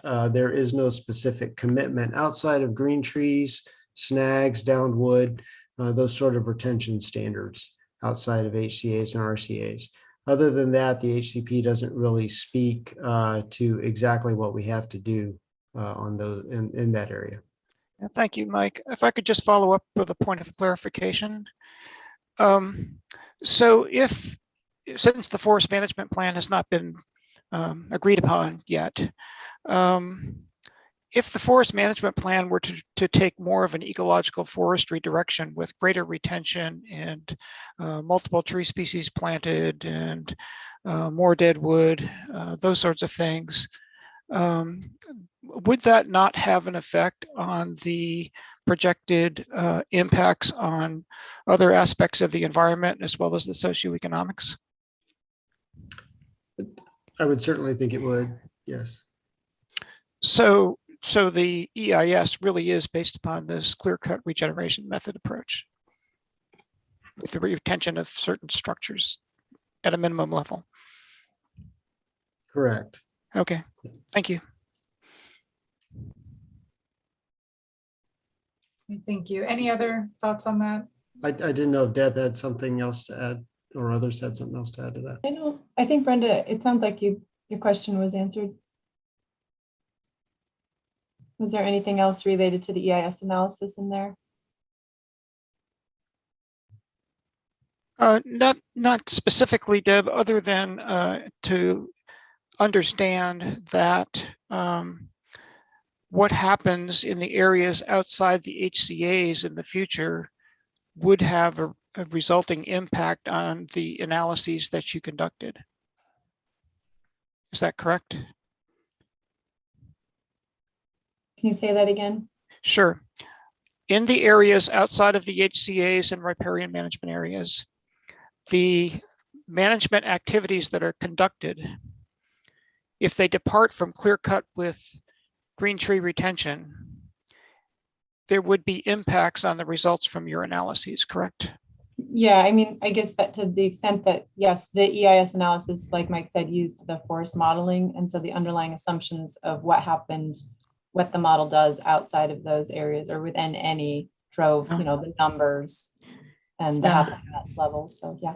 Yeah, thank you. So I think that's an important point possibly, because if the forest modeling were to change, then the resulting analyses were to change too. Yeah, I mean, for NEPA, I think at this stage, you go with the best available science that you have, the best available information. And so that's what we did. And I would say that I'm trying to think if this is true or not, but I'm thinking that maybe changes at that level. It's true that they would vary across all of the alternatives. I don't know if that helps, but yeah. Yeah, that's probably true. I think the relative differences might be comparable, but the absolute numbers would be different. Yeah, one simple one, just what if rotation ages were changed, right? What if you sent rotation ages out or curtailed them a bit? Seems like that would have an impact. Yeah. Yeah, thank you. Thank you. And Chair Kelly? Yeah, I mean, what we're looking at, represents a tremendous amount of work by the department and then the services here. And so we're looking at all of this information and all of this detail, and then it ends up being our job to try to make some sense of the big picture and going forward here. And as I look at it, and I've heard the caveat several times around how hard it is to predict the no action alternative. But as I try to put this into a big picture view, it sounds to me, because of the assumptions that you've made around further species potentially being listed, lawsuits, et cetera, that harvest levels would be lower over time with the no action alternative. So arguably, and I'm making a big generality here, with the assumptions that you've made, overall habitat species would probably benefit in the picture that you have painted if we did not get an HCP. Would like for you to comment on that. I guess in the second part of that question would be, you've clearly, again, with those assumptions, come to that conclusion that there would be less harvest and fewer jobs and everything that's related to that. But given the lack of predictability with that no harvest alternative, is it at all likely that no alternative could, in fact, if we did not adopt an HCP, that do you think it's within the reasonably likely that actually harvest levels in that scenario could be higher or the same as they are now? I suppose, yeah, that depends on, depends on how species encumbrances ultimately fall out, right? However, an important consideration is, and this, I'm not saying that this HCP equates to GPV. That's a different thing, and that's a forest management plan thing. We all know that. But certainly, we designed the HCP with GPV in mind. And that includes providing habitat for native wildlife species, even the ones that create encumbrances on our management. And so the real difference is being able to be planful about it in the future and be able to really manage that the way that we want to. We can plan for the habitat, and we know that outside of those areas we have, and actually even inside those areas, because there's management in the HCAs, right? So regardless, our covered activities are covered, and we have no liability then, or we have incidental take permits to cover any liability there. So there, your assumptions could vary quite a lot on that.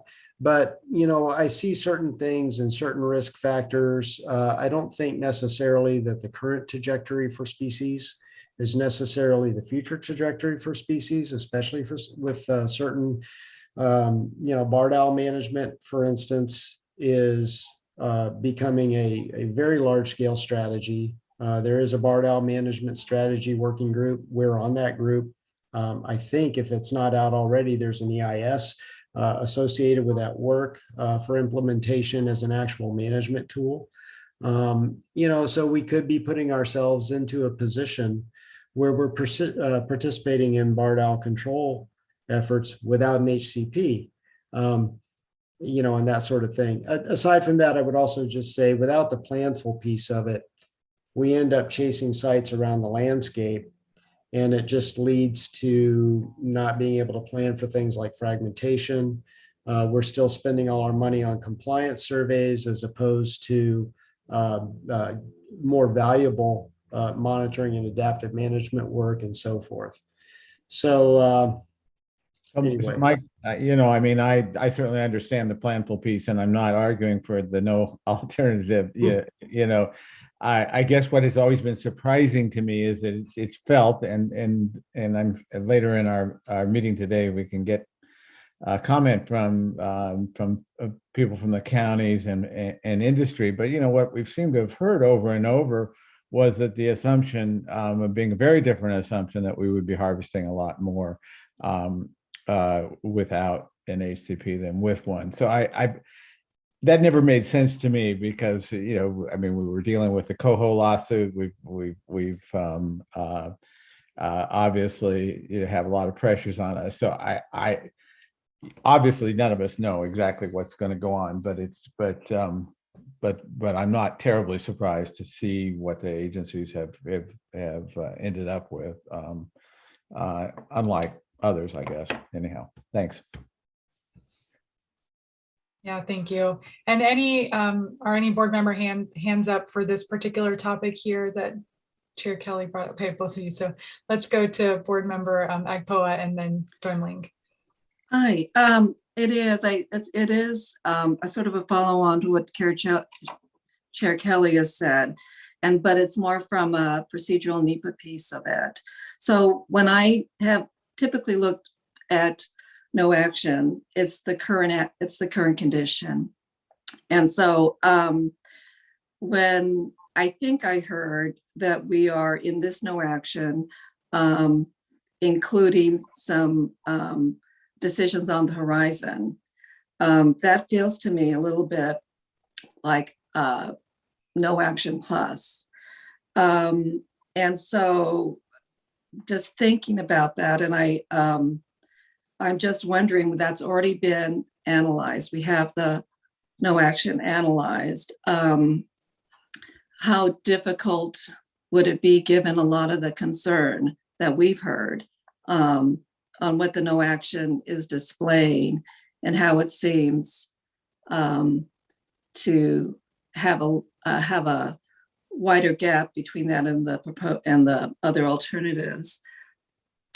How difficult, and I guess I'm asking, for myself, not for the board, to Noah and maybe to Mike, how is it complicated because we already have that other analysis on the no action, to remove those additional pieces and analyze that, given the timeline, and that we know that we're up against a 24-month total timeline with the NOAA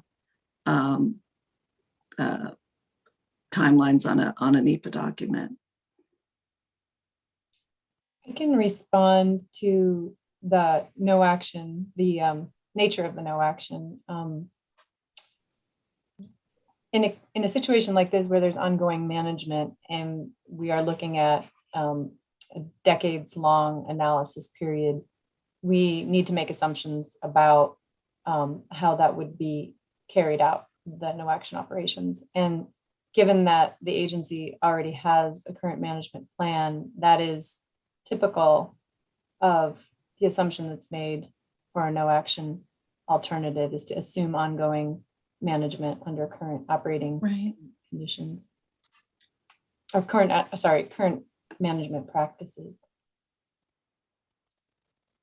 The affected environment does present existing conditions, and we do look at the effects under each alternative over that analysis period. And so then you can compare those impacts across the alternatives. All right, thank you.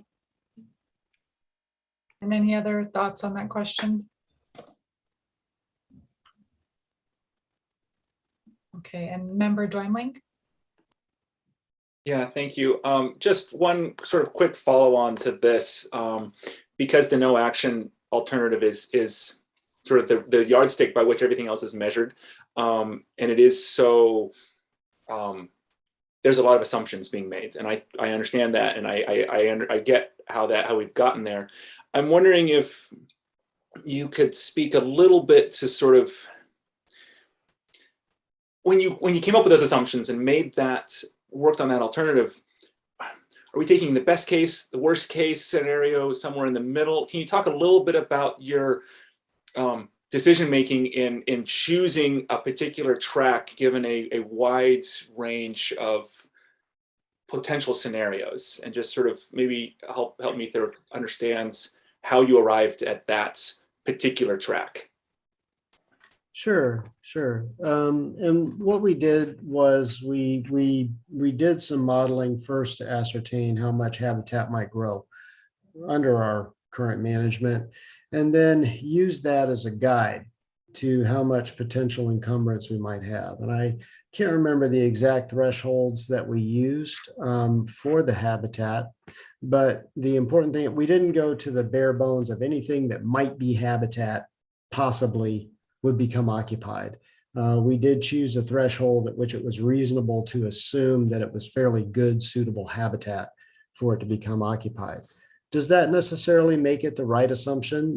Well, of course not, right? I mean, that's the thing. Our crystal ball is only so good too.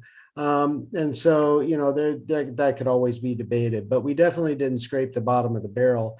We also did not choose just the highest level of suitable habitat either, as we do know we have species and habitats that certainly, right now we have murrelets in habitat that ranks out a lot lower than what we cut the threshold off at for the additional assumptions analysis, and owls too, for all the species. We certainly, they occur where they occur, and they don't always occur in their best habitats, right? As a matter of fact, I would point out, and this is just a generalization, but when you do have high quality habitat on the landscape and it is occupied, you might very well get spillover into less than suitable habitats, which again is another survey and management type situation that is of no great benefit, because in my opinion, of no great benefit, because that habitat isn't necessarily something that you were targeting to develop. It's not especially valuable to the species. They just happen to be there, and they happen to be on a list that you can't take them, right? Not to be dismissive of the species habitat needs or anything like that, but you understand what I'm saying there. It's not really what you're trying to target with your management. So anyway, that's sorry for the long-winded answer, but I would say it's at neither extreme. Thank you. That's very helpful. Thank you. And Board Member Ferrari? Yeah, thanks. I have a quick question.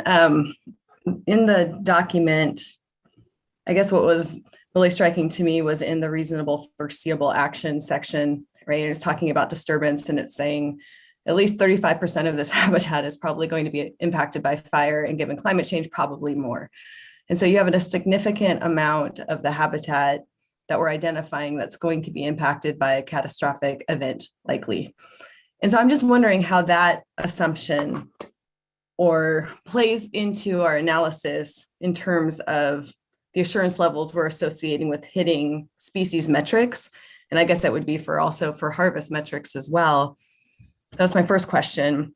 My second question is, my understanding is we're not changing the HCA designations during the term period.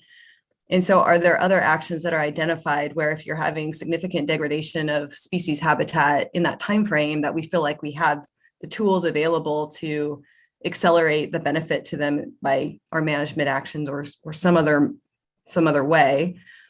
And then number three would be, with the 70-year time frame, do we feel like the fact that we're having to make so many assumptions, or there's this inherent uncertainty present, does that lend itself to a shorter time frame, like a 50-year, because we have all that uncertainty? Because generally speaking, we tend to go right with longer time frames, the higher level of certainty we have about an outcome. So I'm just kind of interested in the analysis that was associated with the time frames too.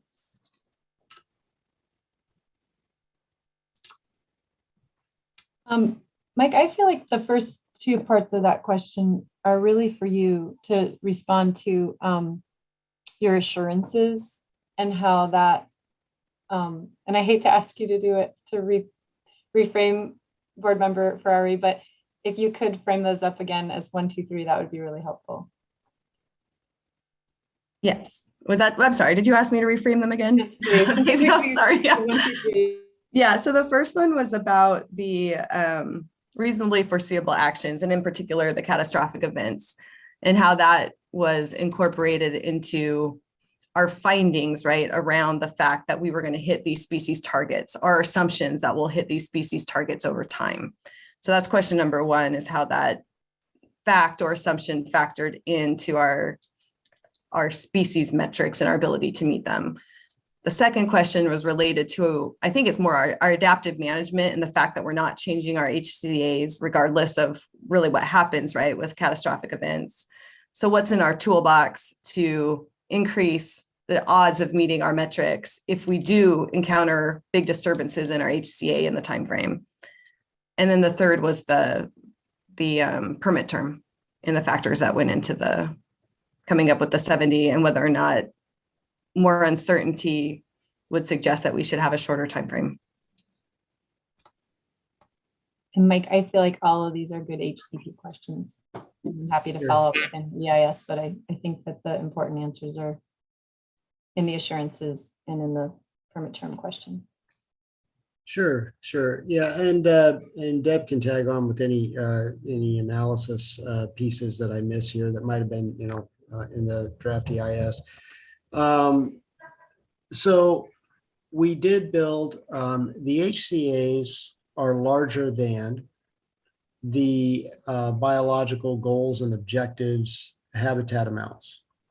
And part of that reason is we knew up front there could be loss due to disturbance. There's also uncertainty as to growth. There's even uncertainty as to the habitat treatments that are proposed in there, actually working, right, and creating the habitat we expect. So there is enough room there for us. We feel comfortable we can meet the biological goals and objectives. Now that is our take on it. The other piece around adaptive management and disturbance. So there's a few actions associated with some timing associated with things with HCAs. If there's a certain level of a certain fire event or whatnot that's larger than anticipated, is an unforeseen circumstance under the HCP and doesn't oblige us to do anything more. However, we might do some timing and shifting of habitat adjacent to disturbed areas outside of HCAs, not putting them off limits to harvest by any means, but maybe adjusting the timing of those to help with some of the impacts associated with disturbance. Within HCAs, there's a lot to figure out in the implementation of the HCP, and a lot of it is prescriptive associated with habitat enhancement, but also fuels management. And fuels management is, of course, a little bit of a difficult one to wrestle with. And so the HCP is admittedly not very prescriptive on how we would do it, but a lot of that, and it doesn't necessarily, it's not exclusive of the habitat enhancements, to be able to treat stands and HCAs in such a way that not only are we doing some of this variable retention harvest sort of work to be able to make them resilient or resistant to disturbance, especially fire, as well as be a habitat enhancement for the future. For the adaptive management piece, generally, there is an adaptive management section of the HCP. I think there's a lot to go forward with there. Really, it's mostly process that we move forward with and what we're really hinging on. And so we have reporting periods in the HCP. The key reporting period is the 10-year comprehensive review. And that really helps us to look at the efficacy of some of the treatments that we've done. And it's a real, of course, we have more touch points with the services than this, but it is good that it dovetails with our implementation cycles under the FMP and under the next FMP as well. We're still anticipating a decadal implementation plan to really be able to sit down and say, okay, what's working, what's not, what can we change as we go forward? And it's a conversation with the services to be able to scope those things. And, if we talk about our greatest hopes would be that we find out fairly early on that these habitat enhancements are absolutely wonderful and we're doing everything right. And maybe we actually we agree to increase the scale of those overall, but and get to our habitat objectives faster. But things could go the other way as well, and we might need to, for instance, do more aquatic restoration than we had anticipated because RCAs aren't naturally recruiting as much wood as we thought they would. So there's that sort of thing. In terms of the permit term, really we thought about 50 years, and it's it's not a bad permit term. We really did want to look at a permit term though that would give us the chance to really see the results of a lot of what we wanted to do. We actually, purely selfish objectives, we'd like to have a longer permit term to really be able to see these things develop and be able to take what we feel is like maybe fuller advantage. But we landed on 70 years, and that seems pretty reasonable to us. Yeah. Did they answer the questions? Thank you. All right, and back to Chair Kelly.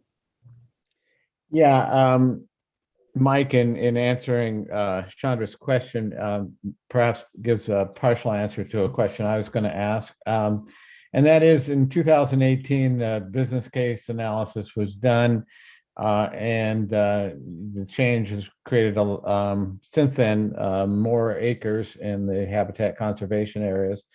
And you just stated that our presumptions around fire obviously have changed significantly for all of us since 2018. So that would perhaps provide some answer why there's more HA acres. But what else can you tell me has changed since that business case analysis was done, and how much is it tied to specific species, and how much of those acreages are really very specific to a particular species? Right. So when we did that the habitat assessment, after we let the model run for a bit and figured out where things might grow in, and reran the solution there to accommodate for that, that gave us some harder numbers to look at for what future encumbrances might look like under a no action alternative. Likewise, it also, when we put together the HCAs, and if I'm taking your question right here, I'm thinking, is part of it how the HCAs respond to specific species in specific places, or am I following you on that? Yeah, partially. I mean, that's part of the question, which is, as those acreages got expanded, was a lot of that decision making specific to specific acres for specific species, or can you give us any detail on that? Sure, it was a variety of things, and certainly species locations were factored in. It was actually one of the first. It's obviously the first consideration of where do we have or have we had species, also where's our highest quality habitat, and then issues around connectivity. And objectives really kind of differ across the landscape depending on where you're looking. In more patchwork areas where we have smaller HCAs, which we'll see in the southern part of the permit area where we have more federal land, those HCAs really serves, I guess, more of a supporting role. Whereas when we are in an area like the North Coast, where there's a real lack of federal land, we are trying to provide more for around our own known species sites and connectivity and so forth, because we don't have anything else that really can be relied on to put that together. I might ask Nick Palazzotto to jump in here if he has something to add, because he speaks to this a whole lot better than I do. No, I actually think you covered it well. And so, yes, I mean, individual species drove decisions on the landscape. but it really depended on where you were. And so, red tree bulls are only of significance in a certain part of the permit area, slender salamanders in a different part, Pacific martin in a different part, owls and murrelets. Owls go across all districts. Murrelets are restricted to the Coast Range, but so it's different everywhere you are, and you're considering multiple species in any given place. And largely, yes, I mean, when you do, so spotted owls tend to have the largest home ranges or territories of the group. And so when you do things for owls, you're generally covering for those other species as well. Mm-hmm. Not always. It depends, again, on very specifically on the landscape context of a given place. And so maybe you don't have an owl there, but you do have occurrence data for one of the other species. You have to be responsive to that.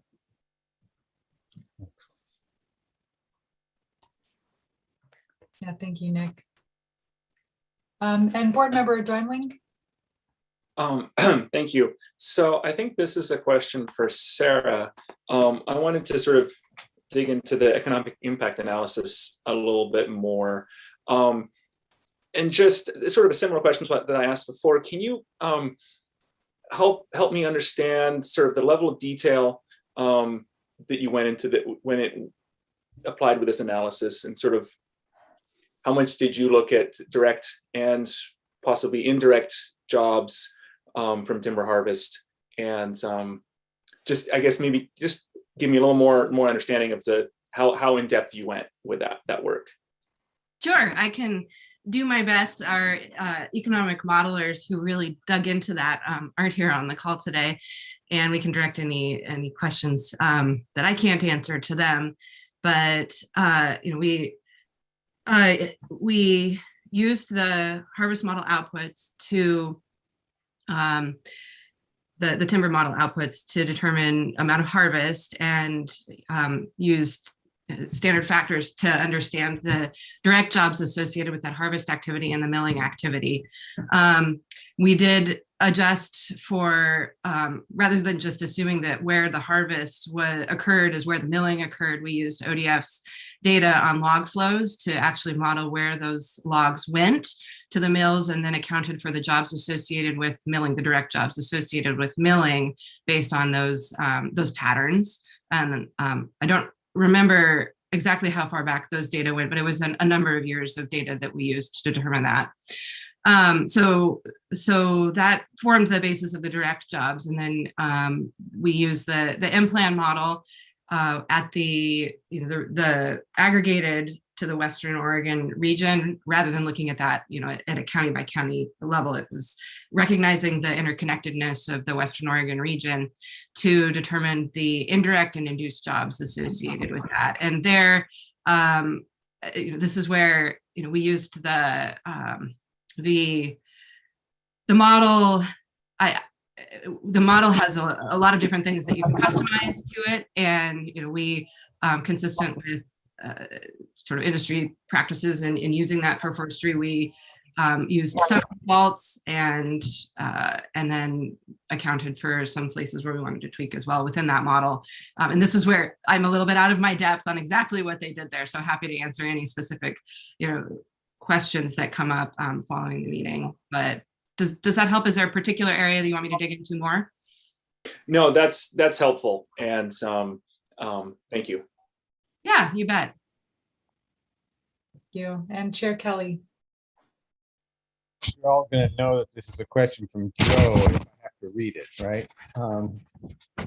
The no action alternative harvest level from the Forest Management Plan 2022 over the 70-year period is significantly different than the business case presented to this board in 2018. Harvest levels are significantly below current harvest levels and the estimates provided to this board in 2018. Why are harvest levels so different? What assumptions have changed that explain this difference?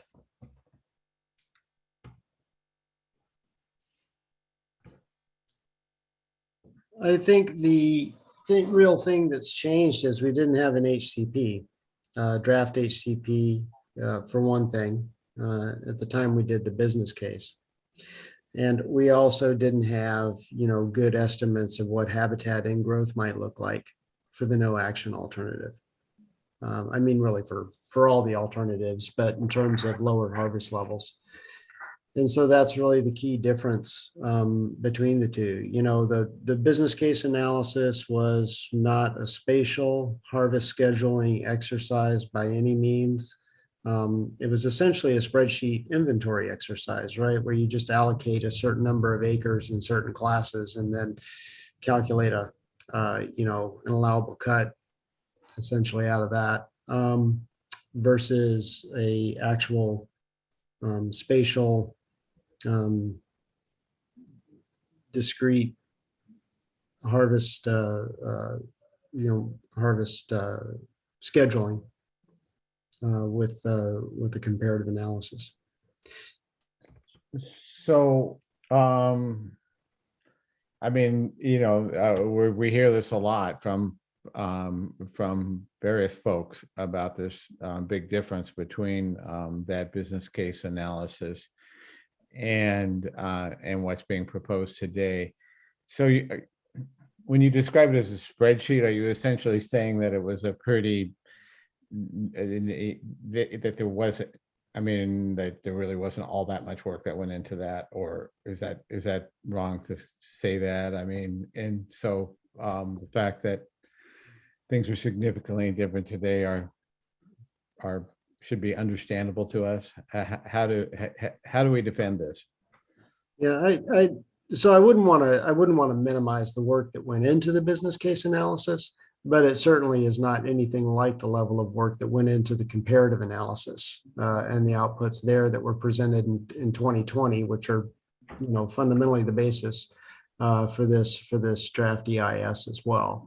It really does just come down to having an actual HCP conservation actions, but we can frame up that alternative with, and then also a better habitat estimate of habitat ingrowth for the covered species, the covered terrestrial species primarily, since the riparian areas are what they are for the fish species and a couple of salamanders. So yeah, that's really what it boils down to, the differences there. Did that help answer the question, Chair Kelly? Yes. Yeah. Thank you. And Board Member McComb? Thank you. Just following up on Jim's question, or Joe's question, I guess. So Mike, it seems to me that this was somewhat of an iterative process, correct? You made some best guesses in the business case analysis without having the formal HCP work done. So it's imperfect, but it was your best guess at the time. Now we have an HCP proposed and an EIS associated with it with much more detailed analysis. But is it true too that this is also somewhat iterative as we implement the HCP and the FMP as part of adaptive management? Aren't we continuing to learn more and make better decisions as we go forward? So the future projections need to be taken with some understanding of uncertainty. Absolutely. Yeah, to your first point, you're absolutely correct. And the business case was, the purpose of the business case also was to see, hey, is it even worth exploring an HCP? Say, okay, it is. And then you're right, we refine these things and we refine them. And the decision point at the comparative analysis was, okay, here's this analysis. Do we move forward with an HCP or not? And there was also the other draft FMP that was put to the side at that point with the decision to move forward with the HCP. So absolutely correct about the process there.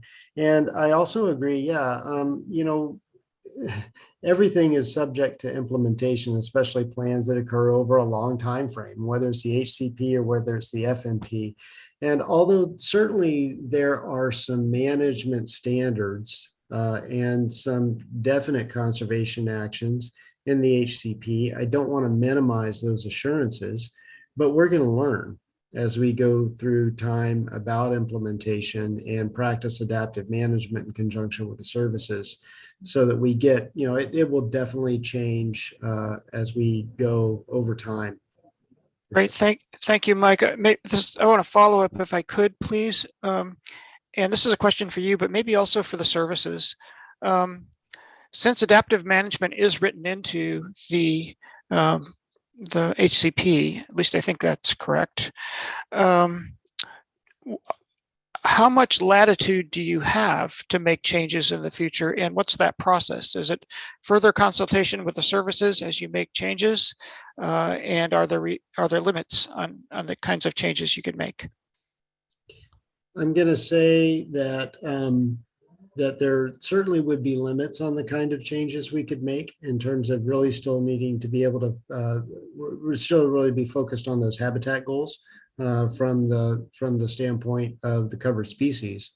But in terms of what it looks like process wise, I really, I always go back to our regular check-ins with the service, especially those 10-year comprehensive reviews, where we can really lay out some alternatives for adaptive management and how we move forward. With regard to flexibility, I think I definitely want to punt that one to the services.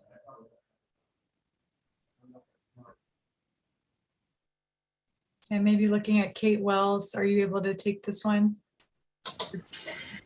Well, we're talking about this internally at this point, and trying to see what those limits are. We're kind of working through this as we're looking at drafting the BIOP, and what those parameters would be, and how far you could go within an adaptive management framework without triggering reinitiation of consultation, that type of thing. So there are limits, and once you get to that limit, that's what the trigger is reinitiation of consultation. If the situation has changed so much that it would warrant that.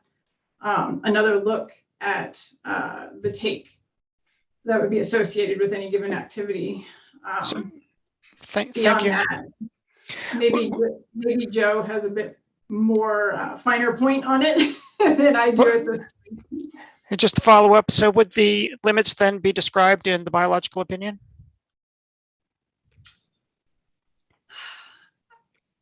I don't know at this point. We're not that far along. We're just not there yet. Thank you. Yeah, we're just not there yet. So I can't describe what that looks like at this point, or how it would actually be described. Okay, thank you. Yeah, and we have Joe Zissa here with U.S. Fish and Wildlife Service. Anything you want to add, Joe? No, well, maybe I would just say that there are sort of three broad categories of changes that could occur under HCP. First category are changes that ODF can independently implement. There's another category that would probably be implemented in consultation between the services and ODF. And then the third category, which are the big changes that Kate was referring to, that would sort of profoundly alter the assumptions, the outcomes on which we based our initial determinations, and that would require a much more formal process. So I'm not sure which category, I'm not sure what you had in mind, in terms of sort of scale and scope of changes in your question, what bucket that would fall into. But those are the three sort of broad buckets that would be created by the HCP. Yeah, thank you, Joe. That description helps me understand the process a lot. I think it would be good at some point to understand what kind of changes fall into what buckets, just so that we can understand how well adaptive management will be used to make those changes in the future. Thank you. And I know we're running just a little bit over time. Chair Kelly, do you want to bring in the last question or comment before we kind of take a break and go to the FTLAC conversation? Right. Last question, I promise. But remember, I'm asking for two here. it's widely perceived that the spotted owl will likely, sadly, go extinct no matter what we do. Explain to us why we should be seeking an incidental take permit. Is it simply because there's no choice in the matter? Whoever wants to take that one on. I'll start. I think, certainly there's a choice in the matter. I think it would be difficult to put together a very practical HCP by not having owls included. As Nick was mentioning when we were talking about the HCAs and the designs there, the owls actually have the broadest overlap with all the species. I mean, they do kind of, being simplistic here, but cover everything, right? So there's that factor. Taking owls out doesn't really change, it changes the HCP probably to some extent. There's another factor there, though, things tend to get worse before they get better. And what I can see is a couple of things already alluded to. Without an incidental take permit, there will still be barred owl removal activities going on in the landscape in all likelihood. We really position ourselves then to be doing survey and manage for spotted owls while we have a take permit for something else, and spotted owls reoccupying areas once barred owls are removed. So it really cuts into how efficient or wise that HCP strategy would be. The other thing that I would just mention is, so the owl has been found to be warranted, right, for uplisting to endangered. It has not happened yet because of my understanding is capacity. Joe can correct me if I'm wrong, but I know that there's only a certain amount of stuff the Fish and Wildlife Service can do, kind of like there's only a certain amount of stuff we can do, and so it really hasn't come around yet. But the finding of warranted is where it's at. I don't anticipate that restrictions would become less under that scenario. So there's that. And I think we're a little presumptive a lot of times when we talk about species going extinct. We've had some success stories, certainly, and especially, quite frankly, with raptors, even forest raptors. So I would still, quite frankly, hedge on the side of we'll probably be able to make things better for spotted owls if we make a concerted effort, and that's in alignment with what we try to do as part of our mission. But I'll let I don't know, Joe, if you've got anything to add to that. No, I would just agree with your last point, Mike. I mean, I'm a pessimist by nature, but I'm not sure I'm as pessimistic as was expressed by Chair Kelly there regarding the future of the spotted owl. It's not a done deal. I think especially if some of the barred owl management measures prove to be as effective as they have been at a small scale already. So I think that the future remains to be written as far as the spotted owl is concerned. And I think certainly over the next couple of decades, in any case, it's something that ODF will need to take into consideration in its planning. Yeah, thanks, Mike and Joe. Any other thoughts on that? I see Nick popped on for a second. Maybe he has something to add. Yeah, and just for clarity, we have over 100 overlapping owl sites, over 130, in fact, including, at least 11 on the North Coast that are on us, and then other sites that overlap from adjacent landowners. So it's not as if we have no birds on our landscape. Quite the contrary, we have a lot of birds on our landscape. The models predict with no barred owl intervention, you're looking at a 25 to 50 year, sometimes 70-year horizon to extinction, depending on the locale. That's still quite a ways out for us. So managing, under potentially increasing restrictions over the next 25 years, or certainly more costly restrictions, seems less desirable than taking the time now to cover the species under the HCP, which also affords us the ability to cover several other species. that may be listed over that same time frame. Right. Thank you, Nick. And Board Member Agpawa, I see your hand up. Do you have a quick question before? I do. I have a very quick question, and that is in this discussion about the spotted owls and the indicator species and such, I just hope that we can also include between the DEIS and the FEIS a bit more robust discussion about the entire network within Oregon and possibly Washington, and how it sits. How this sits within that framework. Helpful, thank you. All right, well, thank you, board members, for all these great questions and really helping to unpack the DEIS and the HCP and really get more clarity so that you can provide your guidance moving forward. And so I think with that, we'll take a break and resume at 3:30. And at that time, we'll invite the FTLAC members to the table to have a conversation with board members. So if you want to take a break, feel free to go on mute, turn off your video, and we'll see you back at 3:30.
All right, welcome back, everyone. It's 3:30 on my watch, so hopefully we have FTLAC members and board members back in the room and other guests. So appreciate you all being here. Right. So we're going to move into a conversation now with the Board of Forestry and FTLAC members. So appreciate you all taking the time to do this today.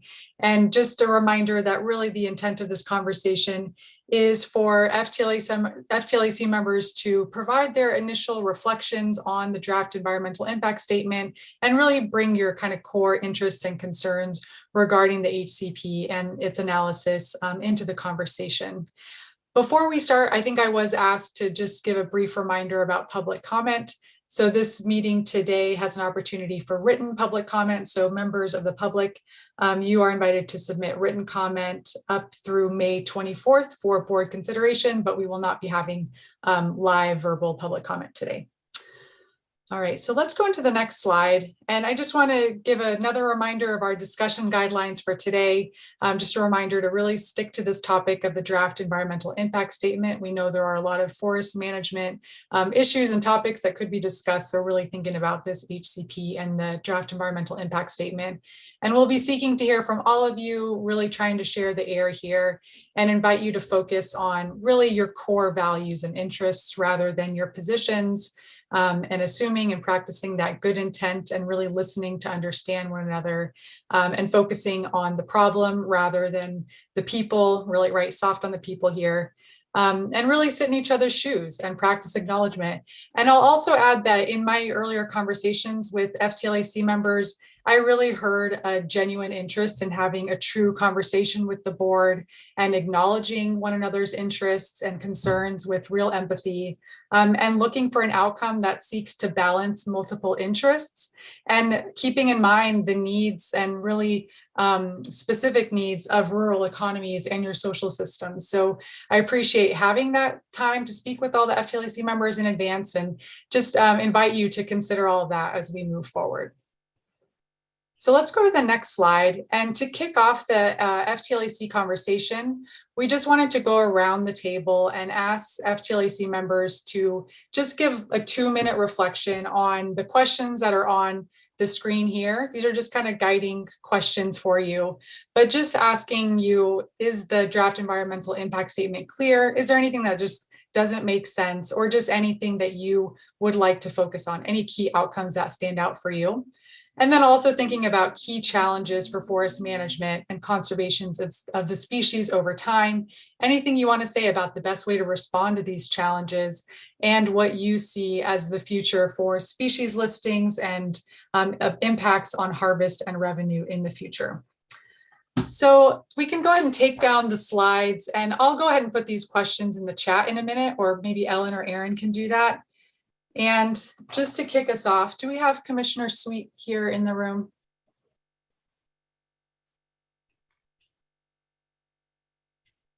Okay. Commissioner Sweet, are you able to hear us? You did. So I see him here, and there we are. Sorry. Okay, no worries. Yeah. I couldn't find the unmute button. So Commissioner Sweet, over to you first with just 2-minute reflections on those questions or what you want to say at the start of this conversation, and then I'll go to Commissioner Scar and Commissioner Bangs, and we'll go from there. Well, I have just some questions so I understand this better. I don't think I can comment until I have a better understanding. And I've been absent here for almost a month, so I'm probably way behind everyone else. But for starters, as I look at the this graph, I think people can see what I'm looking at.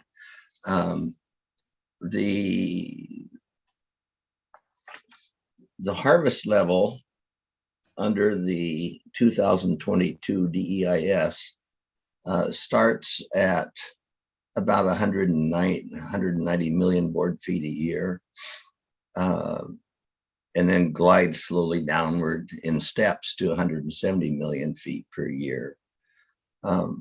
What caused the precipitous drop from what appeared to be about 250 million feet a year harvest up until about now, down to 190. And again, I'm playing catch up here, so I beg you've probably, this has probably been covered, but I wasn't here for that. All right, I think that's a great question, Commissioner Sweet. Do we want to maybe collect all the questions and then kind of answer them after we've had a chance to hear from all the commissioners, just with initial thoughts? Is that okay? Right. Yeah, so we'll note that question and then get back to it. Is there anything else you want to say, Commissioner Sweet, just in terms of the challenges of forest management or reflections on the DEIS before we move on to Commissioner Scar? Well, then explain why it seems to run in periods about 10 years. It goes flat, then it stair steps. It mostly, well, up and down, and flattens out for another 10 years. Okay, great. We'll look into that. I think ODF can be thinking about that as we keep going here. Commissioner Scar? Thank you. Appreciate the opportunity. So I want to thank the Board of Forestry for their thoughtful questions and comments today. I heard many of the things that are on my mind reflected on the minds of those on the Board of Forestry, and I appreciate that. As I look at the draft environmental impact statement and I look at the HCP, you know, what I heard today many times that sort of makes it unclear to me is that there are lots of unknowns. This is a model that is the best model that we can come up with at the moment, but it is a model with a lot of unknowns. And as we look out into the future and we look at tying our future solidly to this for 70 years with sort of a lack of clarity around the adaptive management piece and the HCP and exactly what goes in which bucket. Somebody asked that question, you know, well, which changes go in which bucket? How do we know what we can and can't do? And for me, I look at the socioeconomic piece and I look at the adaptive management and I wonder, where does that factor in? Because when we look into the HCP and the adaptive management language, it talks repeatedly about the benefit to the species and the adjustments we will make to ensure the survival of the species. But it makes me wonder about our species, which are the rural Oregonians and those who live and work in the forests and our communities that rely on it. So when I look at the DEIS, and is it clear? I would say as mud, the intent is clear, but whether it will actually get us where it's promising to take us is unclear. And what changes can and will be made through time and how they will impact our communities is unclear. Thank you for that, Commissioner Scar. And let's go to Commissioner Bangs. And then I believe Commissioner Yamamoto, that's it, right? We have the 4 FTLAC members here today. Or is Commissioner Main on the line by phone? I'm not sure about Commissioner Main, but we also have Commissioner Tucker on screen. Great. Okay. All right. Well, let's go to Commissioner Bangs first. Thank you. Well, thank you everyone for being here today and being part of this discussion. It's a pretty big and important discussion to me. And so I just appreciate the time being dedicated to it. I do have like a couple questions. And so I think the first thing that really kind of stands out in the draft EIS is that EIS services calls out on page 59 that climate change is occurring. And on page 59, it also says that, you know, the owls are just decreasing across the landscape despite efforts. And so I have a request, I think, moving through this process that we do another no action modeling data, but taking into account our current, what we see on the landscape, you know, occupancy versus habitat. We have a plethora of habitat currently right now. And as this is written, it basically states in year one of the HCP that all of that habitat is going to be occupied, but that isn't what is actually occurring. And so I would really like to use that actual ratio of occupancy versus habitat instead of using this, Basically the no action has given us the absolute floor, the absolute worst scenario, and everything is being based off of this absolute worst scenario. I would be really curious to see what the ceiling is. Somebody mentioned sidebars. I feel like the ceiling should be also a sidebar that is addressed in this decision and discussion. The other question I have is, it was mentioned that this process is iterative, and I agree, it is. And so can't these HCPs be amended? So why bust out of the gates over mitigating, as Mike, alluded to on these HCAs? Why on the front end of this permit are we going to maximum? Why can't we, start, pull back a little bit, maybe remove the tree voll off the table, and then if needed, if they get listed, add them. It is iterative. It's been stated. So I look at that, and I sit and I wonder, why can't we do an HCP by individual species and then layer them? That's what private industry does. An HCP is not a new concept, and I'm not against an HCP. It's just, I feel like, there's a lot of numbers missing in this equation, a lot of information missing to make such a big, important decision. And then I'm curious about what the climate projections are in 70 years, because there's nothing written in here that addresses, the need to change tree species according to climate changes. And then I also am curious, like, if we have another Columbus Day storm or 2007 storm, and we have epic acres of blowdown, like, what do we do? I would love to be able to salvage harvest that so that it's just not dead trees on the landscape and a fire hazard, and ruined habitat. And so, that's another thing. And I don't know. I did also have another question. So in regards to like the owls, so the Northwest Forest Plan, how does OADF's plan, the HCP plan, differ from the Northwest Forest Plan that the federal forest has been, doing? We've seen, and honestly, is there a success story regarding these owls on federal lands? Because they've had over 40 years to be figuring this out. I'm an 80s baby, so I know they've had 40 years to figure this out. So, does ODF's plan differ from that? I've got more questions, so I can continue or stop. I think that's great for now, Commissioner Bangs. We still have plenty of time for more of the conversation. Thanks for bringing those important questions and comments to the table. So Commissioner Tucker, over to you, and then we'll go to Commissioner Yamamoto. So my first observation and concern, I think I heard Commissioner Bangs mention a piece about it, and that is the length of time of the HCP. I think there's enough unknown in climate, enough unknown in so many different areas about what the response might be to enhanced removal of barred owls and different things, that the length of time of the HCP is just a worry for me. 50 years even seems long, but 70 years seems extremely long.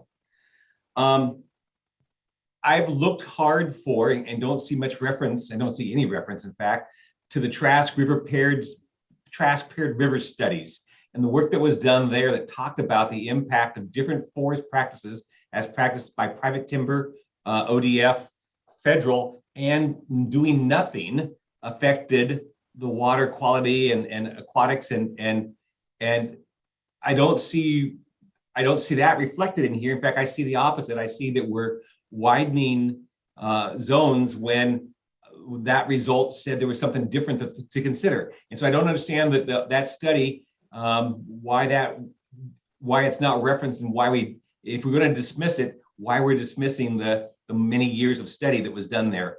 But so in general sense, I understand what's here in front of me. I don't completely agree with some of the effects. I think the socioeconomic effect talks about the number of direct jobs, and that's great. But every time we add direct jobs, if we add a mill, that builds buildings. And if we add, and if those buildings have equipment inside of it, all of that's taxed income that comes to the counties.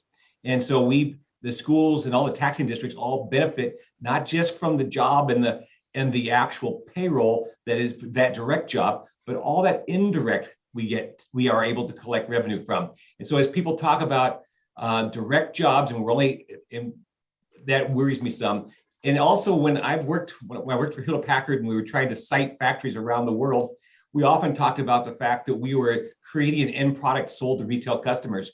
And we had a multiplier that was different than people who did supply components to us, different than other people. This conversion of a natural resource to a finished retail product, to me, should have a multiplier, and it shouldn't just be the direct forest jobs.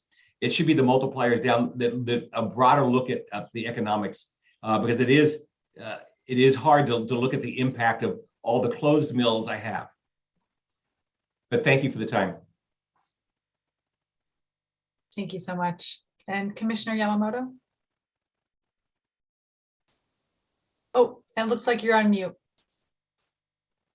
Sorry, and I'm on the phone because I've gotten kicked off this Zoom meeting 5 times since I've been on. So I'm on. We the can phone hear you just in okay case. though. Yeah.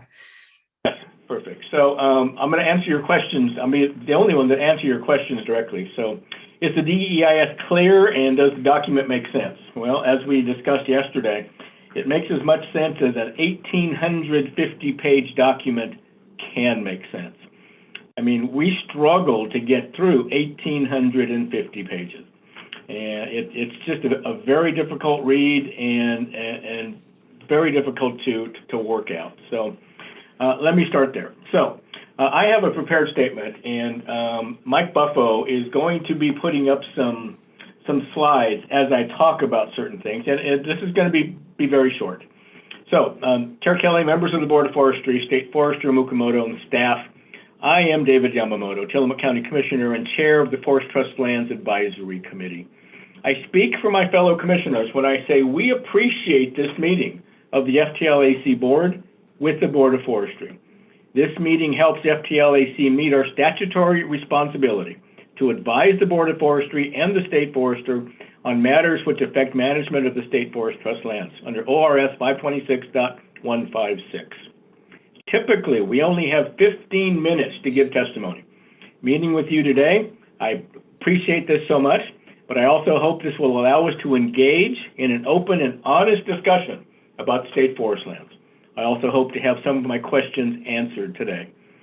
Before getting into the discussion today, I want to take a step back and consider the greater issues at hand.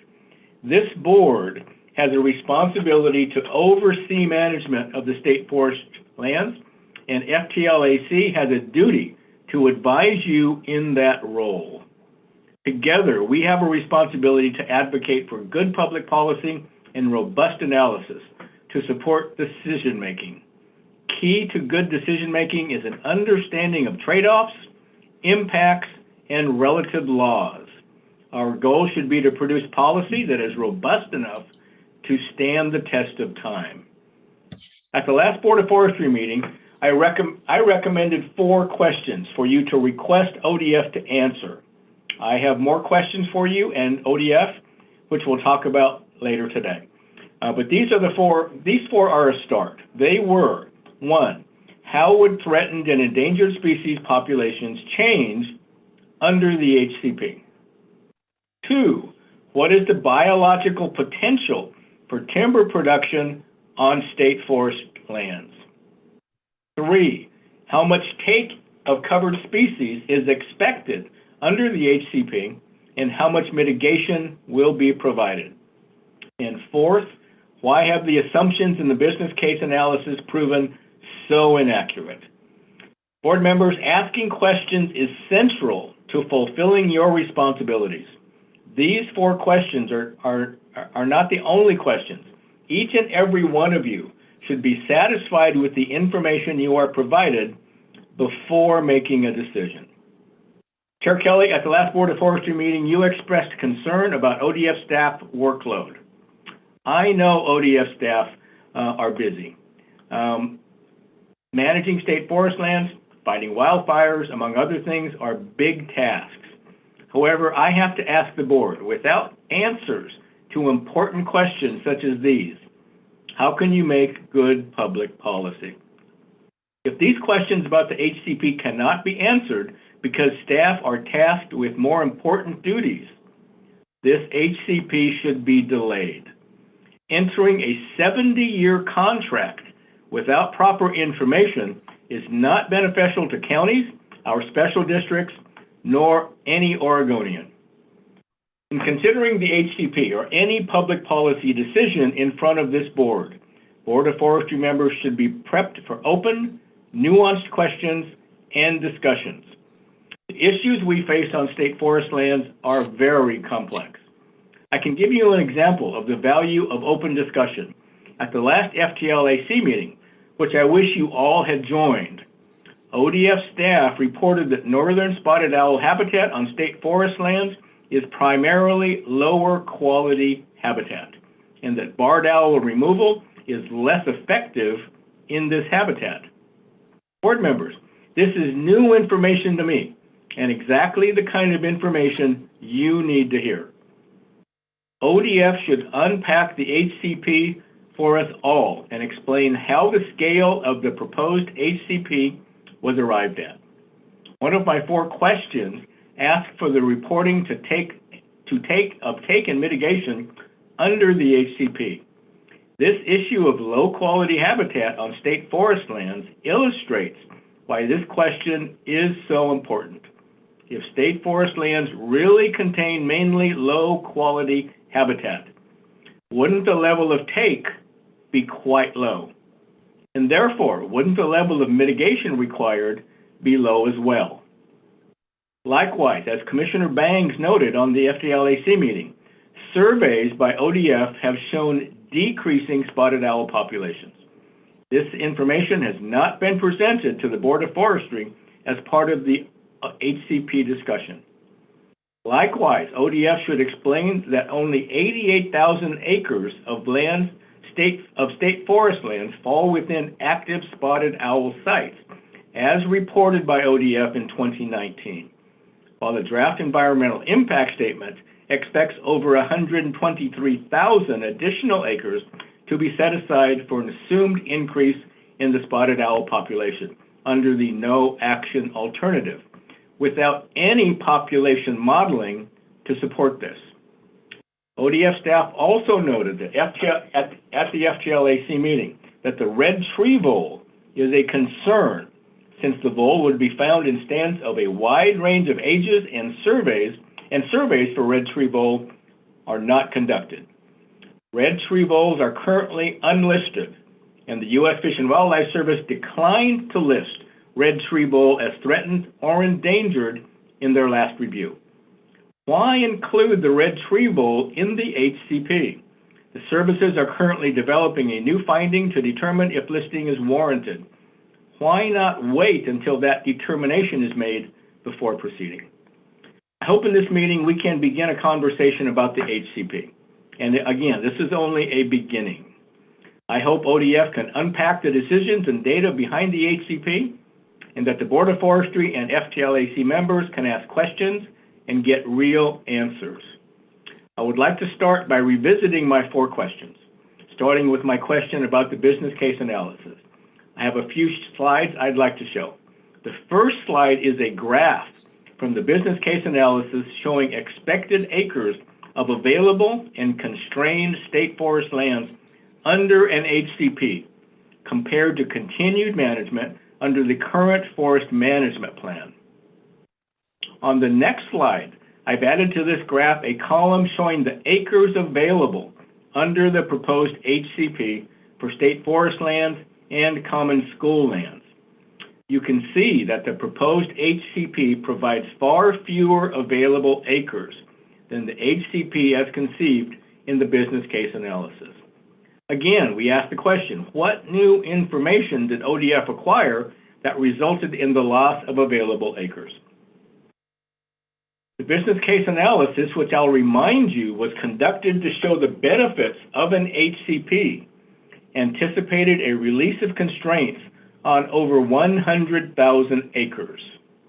The The business case analysis expected the release of acres as habitat improved on protected acres, resulting in an increase in harvest levels under the HCP instead of a decrease we see in the draft EIS.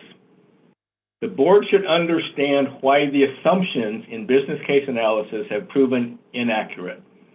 Instead of a plan that increases harvest levels over time, the proposed HCP locks away more lands, resulting in declining harvest, declining revenues to the counties and our special districts, and declining ODF management funds. What has changed since the business case analysis was developed? Why have the assumptions in this business case analysis proven so inaccurate? So with that, I will stop my comments at this point, although I would like to ask just a couple of things. Commissioner Yamamoto, is it okay if we have a little bit of a back and forth on some of what you've provided before we get into additional questions? I am curious to see if, Board of Forestry members have any responses or reflections to anything that the commissioners have said so far, including what you've presented here. That's fine. You will excuse me. Everyone knows me. Once I start talking, it's difficult to make me stop. You did a great job, Sylvia. Thank you. We'll be sure to get back to you. Yeah, so board members, just checking to see if you all have any, reflections or questions or anything you want to say to the FTLAC. Yeah, board member Domling. Yeah, thank you. And I wanted to just say I've been looking forward to this meeting, and I appreciate having all of us in the same Zoom room together. And I've enjoyed the first session of this. I get some good questions answered, and I've appreciated the questions coming from the FTLAC commissioners, which are good food for thought and help me keep thinking about this and this process. And I just wanted to sort of acknowledge that while I'll speak for myself personally, I've not managed to attend most of the FTLAC meetings. I do watch them all on YouTube. That's a fantastic opportunity for me to be able to keep track of things afterwards. And so this is a great time to be all of us here together. But I feel like I know you all better than it probably feels like for you, because I keep track of the meetings afterwards. So it's not all falling on deaf ears. There's, at least for me, I'm listening all the way through. So I'll just leave it at that for now and maybe have more comments later on, but thank you.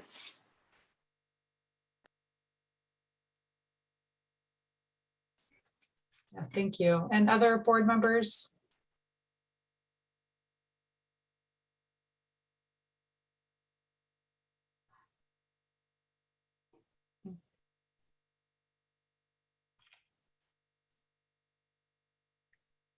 And maybe I'll see, I know that a number of questions were posed by FTLAC members, and we do want to really encourage this conversation with FTLAC and the board. But I do want to just see if ODF has any high-level response you do want to provide or anything you want to share in response.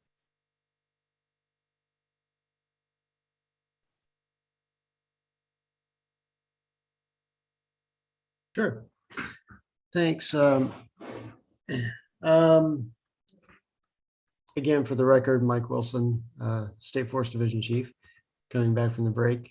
I need to reintroduce, but I did want to respond to 3 of the 4 questions. And, there's some, the first question really about the estimates around population change. And so, as of course, as the applicant, we don't really do any species modeling necessarily. And really the question on the effects of species population specifically is more of a biological opinion issue. So, and that doesn't mean that there will be population models per se in the biological opinions that are issued by the Fish and Wildlife Service or National Marine Fisheries Service, or no fisheries.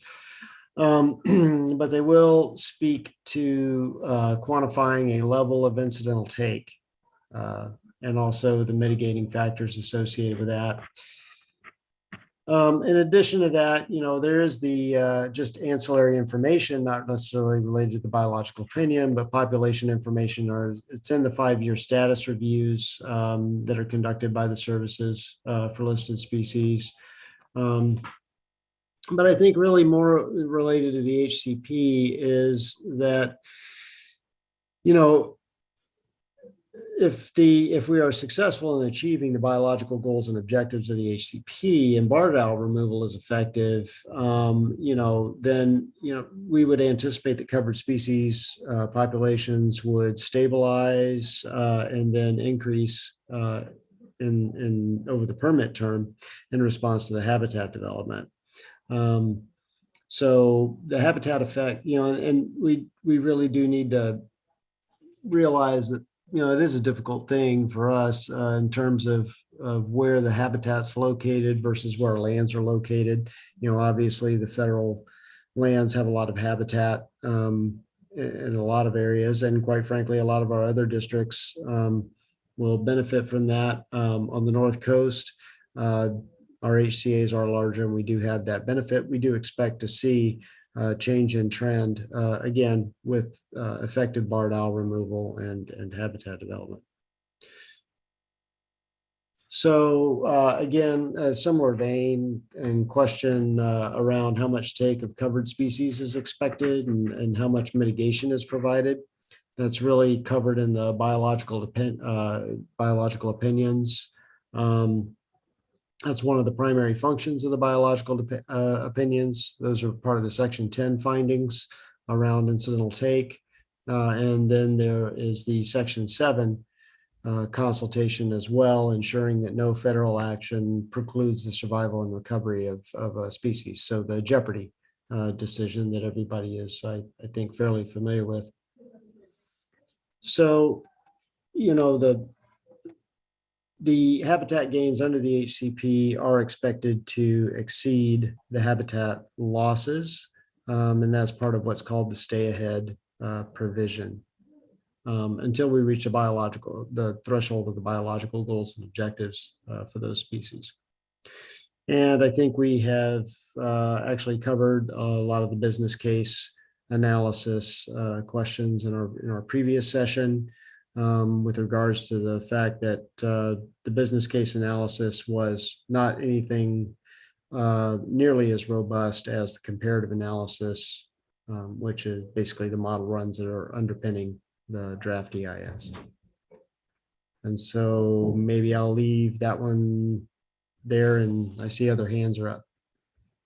Yeah, thanks, Mike. I just want to see if any of the hands up are in response to what Mike just said here, so we can have a conversation. Okay, then we'll come back to you if that's okay. Let's go to Commissioner Yamamoto, then we'll come back to the other 3 hands.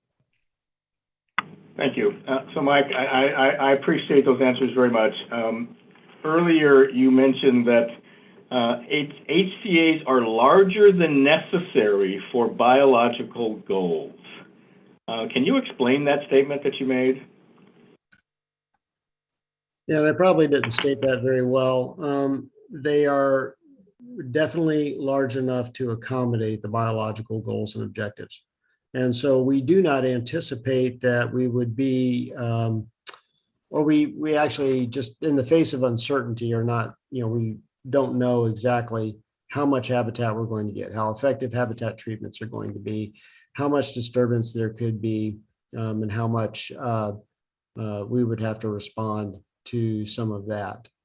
So the HCAs really are sort of a focus of adaptive management over time, as I see it, in that, if the efficacy of our habitat treatments are perhaps, if they're good, they're what we expect, if we're able to develop habitat, that, we hope to adjust the scale of those, again, in conjunction with the services as we go forward.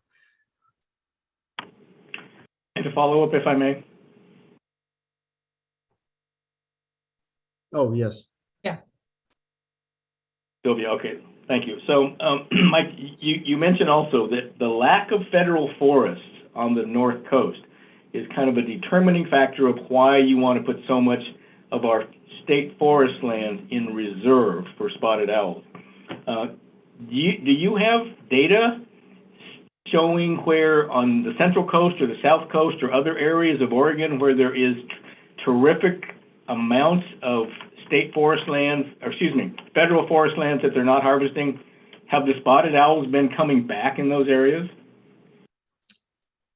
I'm not the best one to answer the question of what the population status or estimates are in those areas. I don't have the current demographic information at my fingertips.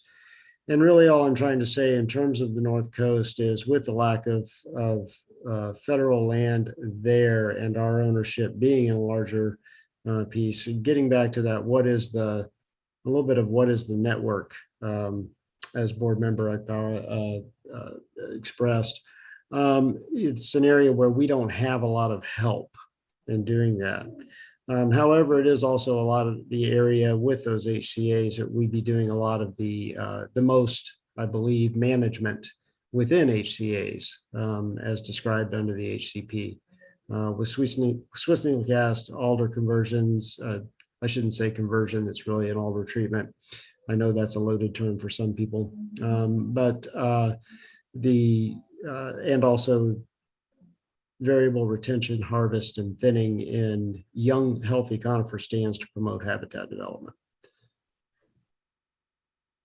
And so just one more follow-up. If you mentioned just a couple of minutes ago that ODF does not do species modeling.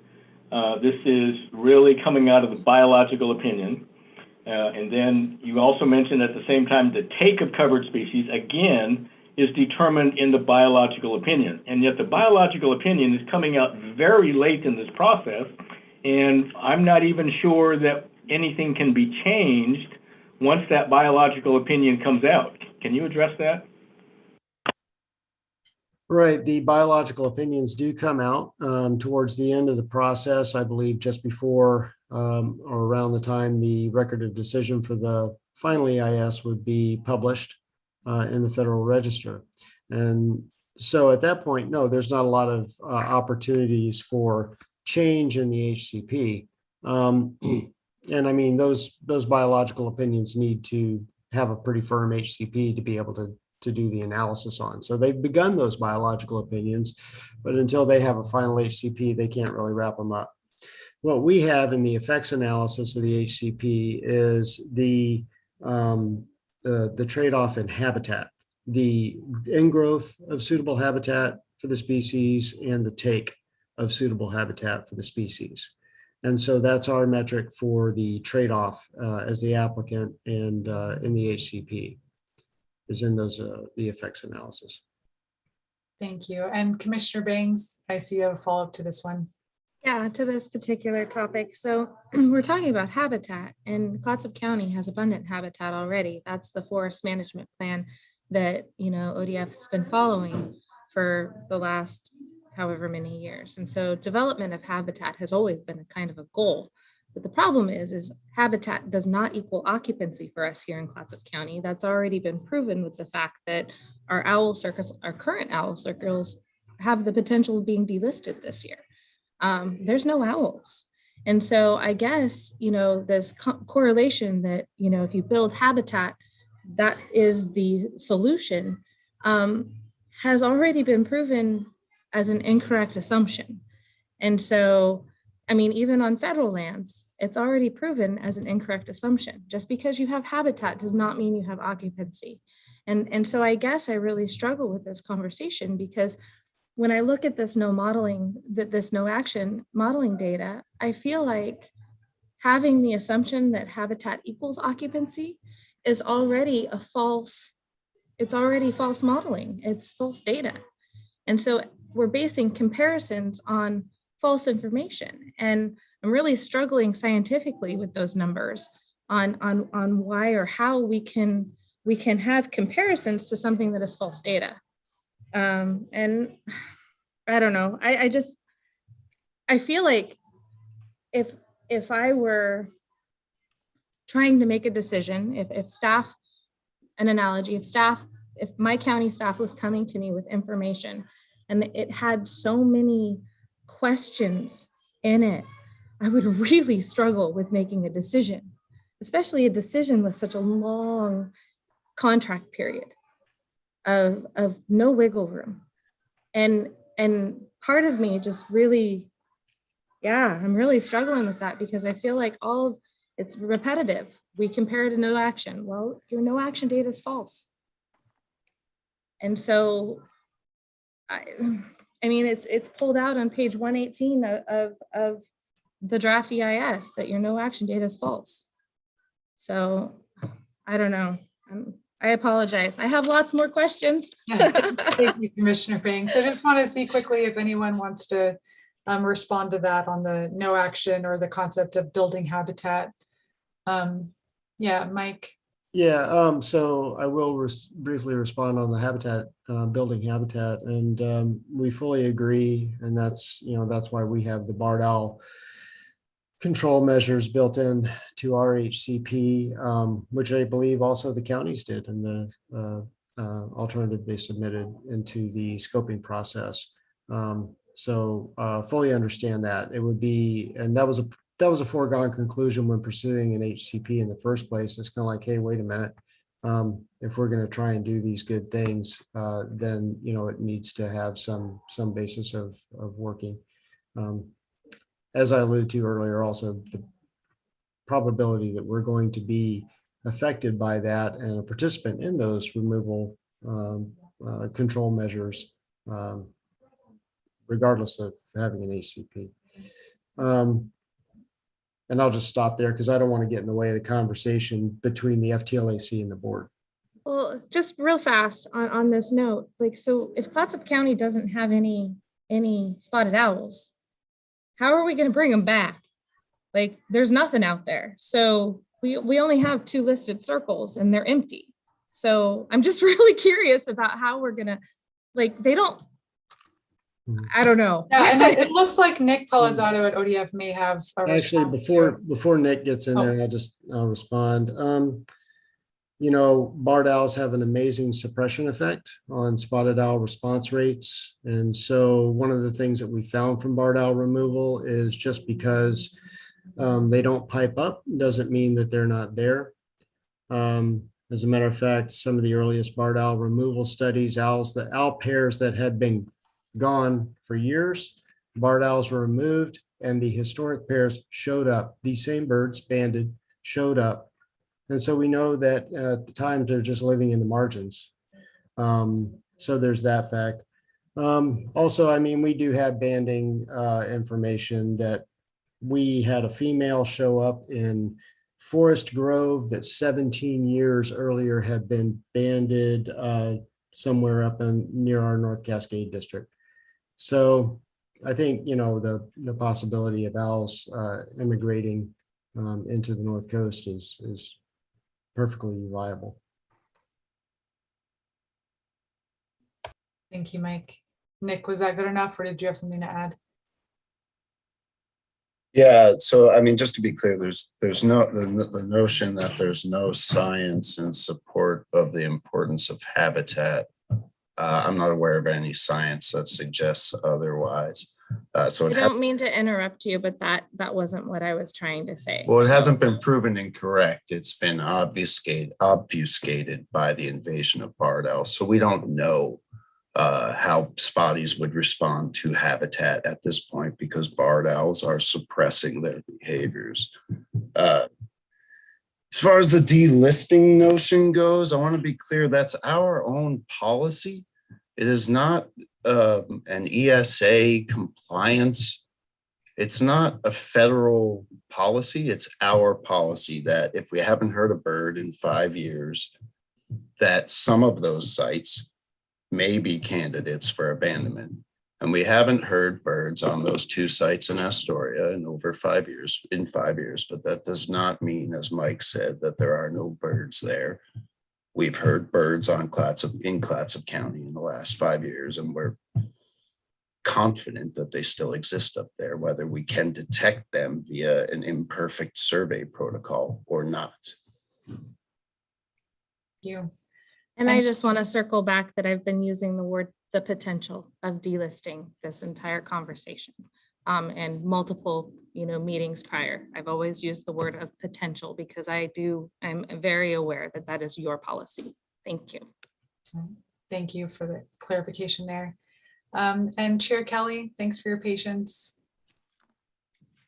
Well, I want to assure Commissioner Bangs that hearing her struggle with all these issues, rest assured that we're going to be, the board is going to be struggling for some time on this. It's going to be very challenging and difficult decisions as we go forward, and that's why we appreciate all of your input and helping us talk through some of these issues. I did note that there was one question that was asked about this TRASC survey, and that it had apparently not been considered. So I'd love to get a response. I guess that would be you, Mike, on that.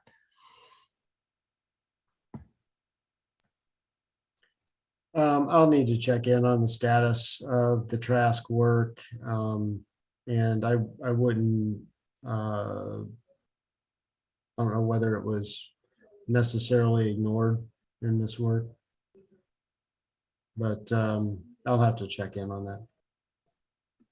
So maybe that's something we could circle back to the group with better understanding. All right, and I did, board member Agpawa, I saw your hand up and then it went down. So I want to make sure we didn't lose your comment or question. Oh, and you're on mute. It wasn't part of what Commissioner Baines was speaking to, and I didn't want to distract, but I just had a general question for the commissioners, and it sort of harkens back to one of your 4 questions, Sylvia, that you raised. So is it appropriate to maybe segue back to that? Yes. Yes, okay. All right. So the question that you asked is regarding, key challenges and such. And when April 6th, we were sitting with the board with in another meeting with Mike Donegan and Governor Kitzhaber, and he, toward the end of that, made a really heartfelt a challenge for us. And he talked about being an emergency room doctor in Roseburg and the consequences of a decline in the timber, causing all sorts of consequences, many very negative, in the rural area. So my question is, we've talked about direct socioeconomic factors. And my question to the commissioners is, what are we missing in the indirect? And sometimes that's such a, we like to say science is it, but there's a social science piece of that. And what are some key things that we're missing in the indirect?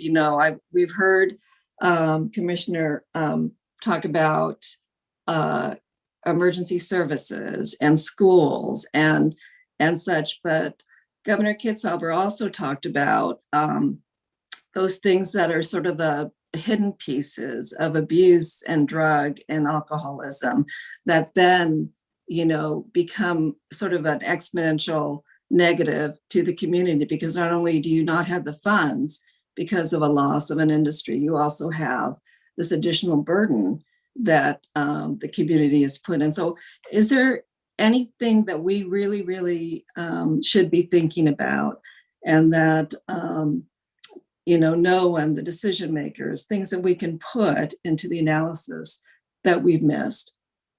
Yeah, thank you. And I see several hands up. I'm going to go to Commissioner Sweet first, since we haven't heard much from you in a while. Oh, and you might be on mute, Commissioner Sweet. There you go. Yep. But I'd like to talk about the implications of losing jobs, not being able to put a man or a wife, not being able to put a roof over their family's head or food on their table, and what happens. Our county's rated these statistics are a little old. Most of the former board have heard them time and time again. I hope it's new for some of you. Our county rates amongst the 8 worst in the state in incidence of poverty. Just a few years back, we rated number 1, 2, or 3 worst in the state in incidence of child abuse, spousal abuse, substance abuse. We have a Kids Hope Center here where neglected and beaten and raped children are taken for health and psychiatric care and soft interrogation. We have 400 customers a year and going up. We had, in the first 4 years I was in office, between the BLM and the state, we lost over 300,000 acres of timberland harvest space. Markets got bad. GP had a sawmill here. They shut it down. Now, it wasn't a good mill. They had transportation problem. But one big problem they had was supply of wood. It happened just a year or two after these 300,000 acres of land had been taken out of production. We're talking about taking 300,000 acres of land out of production under this habitat conservation plan. And that has a serious impact. So those are the social impacts we suffer with.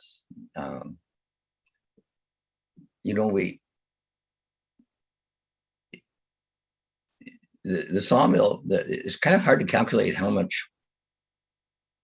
employees you have per 1,000 feet or per million board feet of logs that are cut, because some of the stuff is, you have a trucker, you have a logger that logs it, you have a trucker that trucks it, you have a sawmill worker that puts it into lumber, or a plywood mill worker that puts it into plywood, and then you have another trucker that takes the chips to a pulp mill or a particle board plant where they're made in another county, where they're made into another product.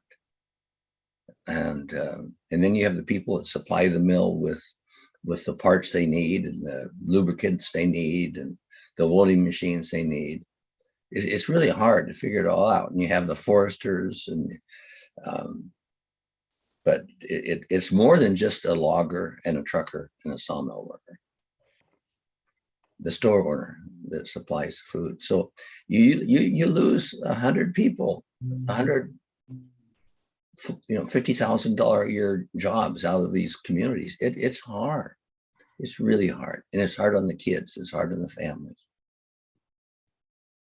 And so coming up with a plan that takes away essentially 300,000 acres along the coast out of harvest is hard for us to swallow. Yeah, thank you, Commissioner. And it looks like Commissioner Bangs has a response to the question too. Yeah, when we think about this conversation, the unintended consequences is something that I really, really think a lot about.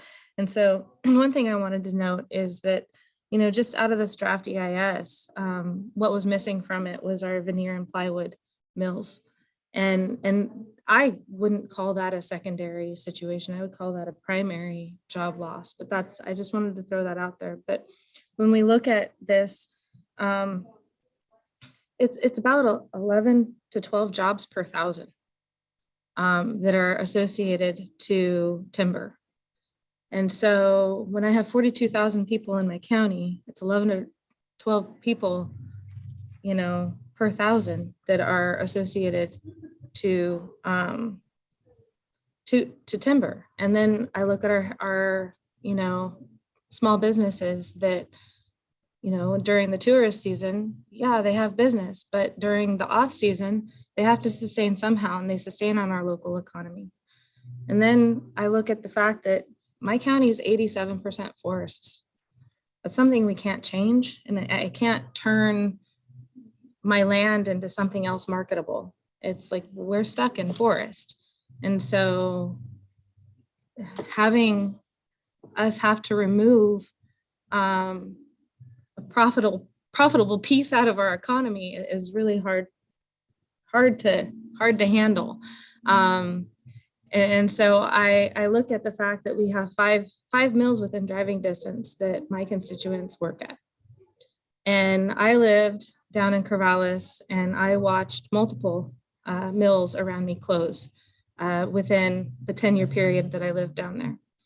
And so it's pretty devastating. I come from an old farming community, and when jobs are lost, depression is high, mental health concerns are high, alcoholism is high, drug use is high, because people are just depressed. They don't have work. They don't feel like they are a quality, they don't feel like they can have anything to give.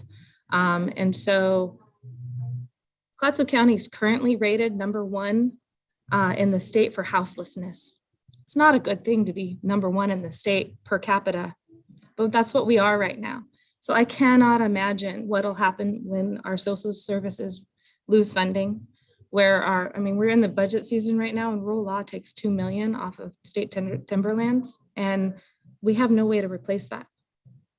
And so that is a loss of deputies on the ground responding to these social concerns that we're discussing. Our Clatsop care, our old folks homes, our long-term, our long-term care for folks, they depend on state timberlands. So it's going to be a loss of beds and a loss of jobs, and then loss of quality because we've lost jobs. And so we're already at a fiscal cliff in our county, and I cannot imagine losing something that we have come as a county to depend upon as a constant state of income. So yeah, that's just to that note.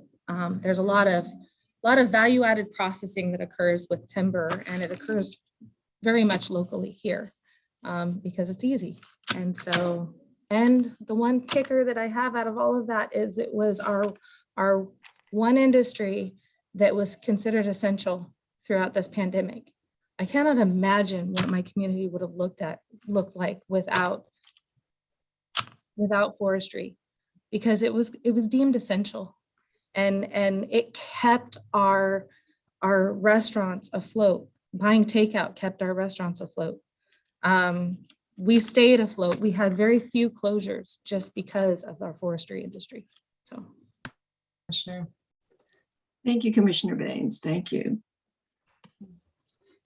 Yeah, and I appreciate the question, Board Member Agpawa, and just thinking about what the board's going to be asked to do in September about moving forward with this HCP or any potential refinements to the proposed action. I think any questions from the board to help you in your guiding, with the HCP would be really helpful today, and also FTLAC members.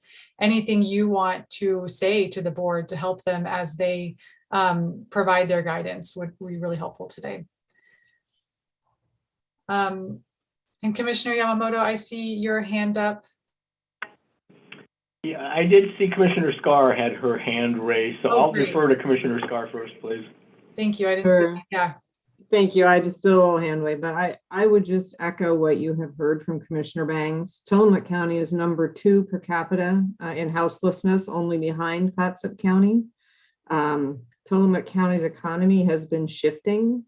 I've been here for almost 20 years, and we have been shifting away from the higher paid natural resource jobs into a much stronger tourist economy. Let me tell you, if you take out a mortgage while you are working in the woods and you are making a good salary, and suddenly you find yourself without a job and working in the tourist industry, you're not going to be able to keep that home, and you're not going to have anywhere to go. So I think the thing that really strikes us when we hear this is, the HCP sounds like a great idea, right? Let's do the right thing for the environment. We all believe that so strongly in our communities. Probably no one feels that more strongly than the people who are in the forest, right? So it's not that we don't want this HCP, but we're scared. We're really worried about what's going to happen in our communities. We're already starting from the very low point that was described both by Commissioner Sweet and Commissioner Bangs. We already have so many social ills that we can't address. We already, as a government, struggle to make ends meet with our law enforcement and other very important, crucial services that we can't live without, that you wouldn't want to live without. And as Commissioner Banks pointed out, and I think really importantly, so much of our communities are forest that we can't shift. I can't tell you how many times people who say, we don't like clear cuts, you should do something else. We just want to have a pretty place. You should do something else for an industry. Wow, wouldn't we love to have a diversified economy with lots of options in our industry? But we are forest land counties, and we don't have a lot of options that are going to bring revenue to us. So I think that it raises a great concern when we consider turning over the control of the forest for 70 years to a process that will put first the survival of the species, not meaning our species, as I said earlier. It's a very, very scary thing for us. So I think that's what I want the board members to know, is just that it's not that we're against an HCP. It's not that we want this to be confrontational. It's that we want to make darn sure that this is the very best option, and that when you commit for 70 years, that we know what changes can be made, what buckets they fall in, and how we're going to make sure that we don't unintentionally damage our economies and our communities, because we didn't realize that locked and loaded for 70 years meant you couldn't change things that now take away what we've already talked about. So I think it's just super important for that piece of it to be really deeply understood. We understand that having to do surveys every time that you're going to do a cut is expensive. We understand that without continuity, it's difficult. We get that. But that's our communities. Then you put us without continuity. You put us without the ability to plan potentially, and that's terrifying. So I just hope that that's all on your minds. I hope you'll all come visit us and see what our communities are like, and see the really wonderful things that are going on, and step into some of the not so wonderful things as we all work together to make this decision. I guess the other point I would throw in there is we understand ODF is in this with us, because if we don't have enough money, they probably don't either. So that is another really crucial piece, because what happens, we have really put out there what happens to our communities if there's not enough revenue, if it ends up not being as projected, if changes that have to be made continue to take timber out of production. But what happens to you all? What's your crash plan, right? Because that is another equal part of this that we all have to be thinking about, because your crash plan is very heavily tied to ours as well. So if there's a chance that you can't keep managing the forest for us because of how this may go, that's also very scary. So just recognizing the depth and importance of what's on the table for all of us. Thank you, Commissioner Scar. And I want to check in with Board of Forestry members to see if this brings up any other questions for you, or anything else you want to ask here. I would like to give one more example, if I could, to Board Member Agpawa. Sorry, it's as bad as Yamamoto, you know. I apologize for that.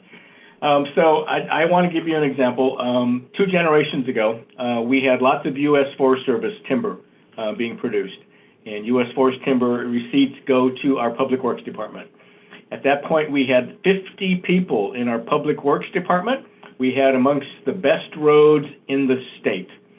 Today, because U.S. Forest Service timber revenue is almost non-existent, today we have 13 people in our Public Works Department, and we are rated either number 35 or 36 in the state for the worst roads in the county. And unfortunately, this is what we see now possibly happening with an HCP. Timber revenues, timber cutting is going to go down. We're going to lose family wage, fully benefited jobs in our county. So the U.S. Forest Service timber harvest is kind of a precursor, what we're looking at with the possible HCP. And I think we just have to be very careful there. So I appreciate your asking these questions very much. I want to go back to one other, if I may. And Mike, I am not picking on you. I am not. But you stated this, so I'm going to go there and ask you a question. So you mentioned that it is your hope that once we put all these hundreds of thousands of acres aside in state forest lands, that the spotted owl will come back. At the same time, you said that when you developed the BCA, the business case analysis, that was your best guess. And I am just hoping that looking forward to an HCP, putting aside hundreds of thousands of acres for the potential for spotted owls to come back. Again, I'm hoping that's not a guess.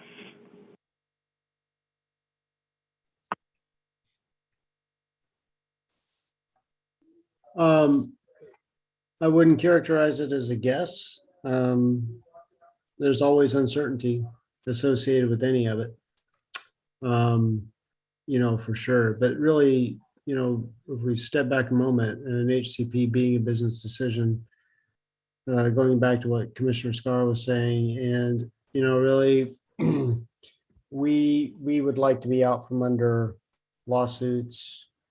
We would like to be out from under a survey and manage approach to species, and be able to have really a lot more flexibility in management in a lot of ways, including even the timing and such of harvest. But so anyway, basing the HCA designs on what we know about species use, what we know about habitat, and what we know about the needs for connectivity and such. Those are thoughtful design processes once they're laid out spatially, which is what we did not have with the business case.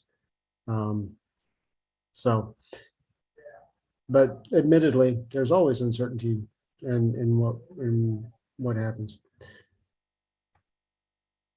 Thanks, Mike. And just quickly, Chair Kelly, I saw your hand go up with this. Did you have a response to this piece as well? Yeah, I mean, I think, Mike made the point earlier about that there's a lot of correlation between good habitat for owls and other species. And I just want to remind, I think we get a little too hung up on the owl issue here. But we do have other species that are looking at. I guess I just further, want to, as I start thinking about this day and our situation that we're in, is that we really need to be able to unite around a vision for a successful HCP, because this alternative of the road that we're currently on without an HCP is not going to be, as Mike was saying, it creates huge planning challenges for the department, and those are going to get worse. We're going to be back with a coho lawsuit. There's just so many ways that can go so far south for us in the next few decades that I think our alternatives are going to be limited and not going to make everybody happy. We're not going to have harvest levels that bring as much revenue to the department or to the counties as all of us would like to see. I don't think it's going to be a doomsday scenario either. I hopefully the impacts are relatively minimal, but I mean, we're constrained in a lot of ways here, and so I'm just hoping we all realize that we need to find a most successful path forward here that we possibly can. Yeah, I appreciate that, Chair Kelly. And that just makes me think about the solution-oriented approach that this conversation can take, and really thinking about, if take avoidance isn't working for so many reasons, what's a path forward that really meets the interests that are here of basically having sufficient timber revenue and meeting the needs of the species, right? Are there any other creative solutions or modifications that people could think of to the HCP, or any other solution that you would want to talk about today? Would encourage that conversation. And I see Commissioner Baines with both of her hands up.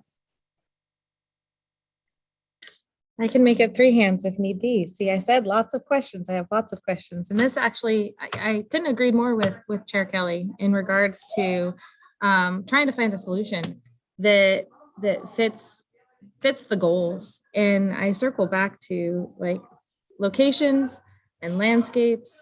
The context of that is huge. And regionally, we are also very different across the state. And I circle back to why can't we have an HCP for Coho, an HCP for Miralette, lay them in Clatsop County. Those are our 2 really big species of concern.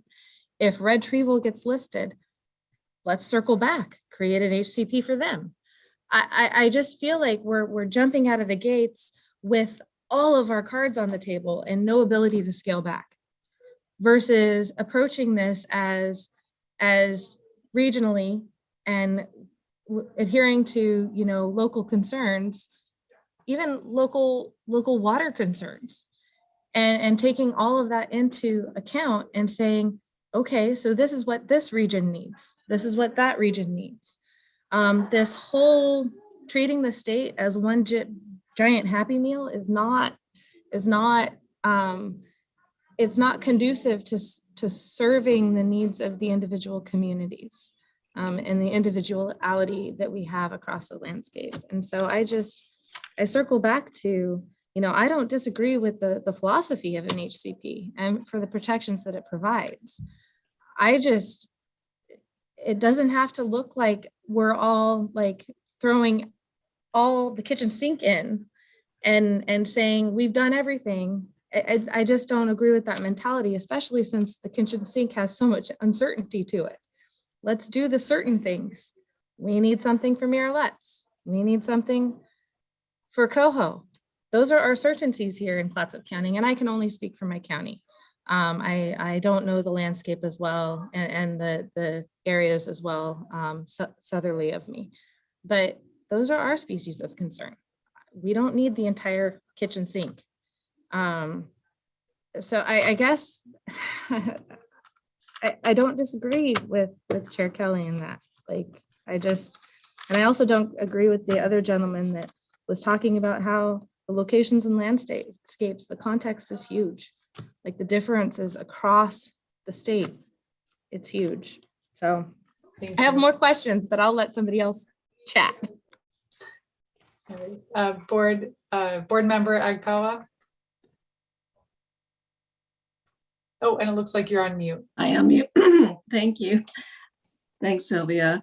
I don't have any answers today, but in the run up to this Zoom call-in meeting, I just did a little bit of a dive into the HCPs nationwide, and there are over 500 HCPs now nationwide for all sorts of different circumstances. And I'm hoping, and don't have an answer, but I'm hoping that the discussion that we had on adaptive management is really as innovative as we need it to be, especially with climate change. And I'm hoping that we can look at the different ways, no matter if it's, 2,000 miles away from us, that people have been approaching adaptive management. Because what I understand, and just the little bit of reading that I've done in the last couple of days, is that process is becoming a big part of the more recent HCPs across the land. So that's just a hope of optimism that we can look there, cast that big wide net. Thank you for that. And Commissioner Sweet. Oh, and you're on mute as well. Either die or get used to that. Probably die. I'm trying to. The Oregon Department of Forestry was harvesting the land under a take avoidance policy. I know it was a pain, but it appeared to me that they were on this graph again, that they were harvesting about 250 million board feet a year. the gray lines for the 20 years leading up to where we started this conversation about an HCP. And then all of a sudden, we dropped on the BCA FMP. We dropped about 40,000, or more than that. We dropped about or 40 million feet a year. But then when we did the DEIS, we went clear down to here. It's a drop from where we were up here at 260 million feet a year down to here at 190 million feet a year. Now, what did we find out there that caused us to drop that much?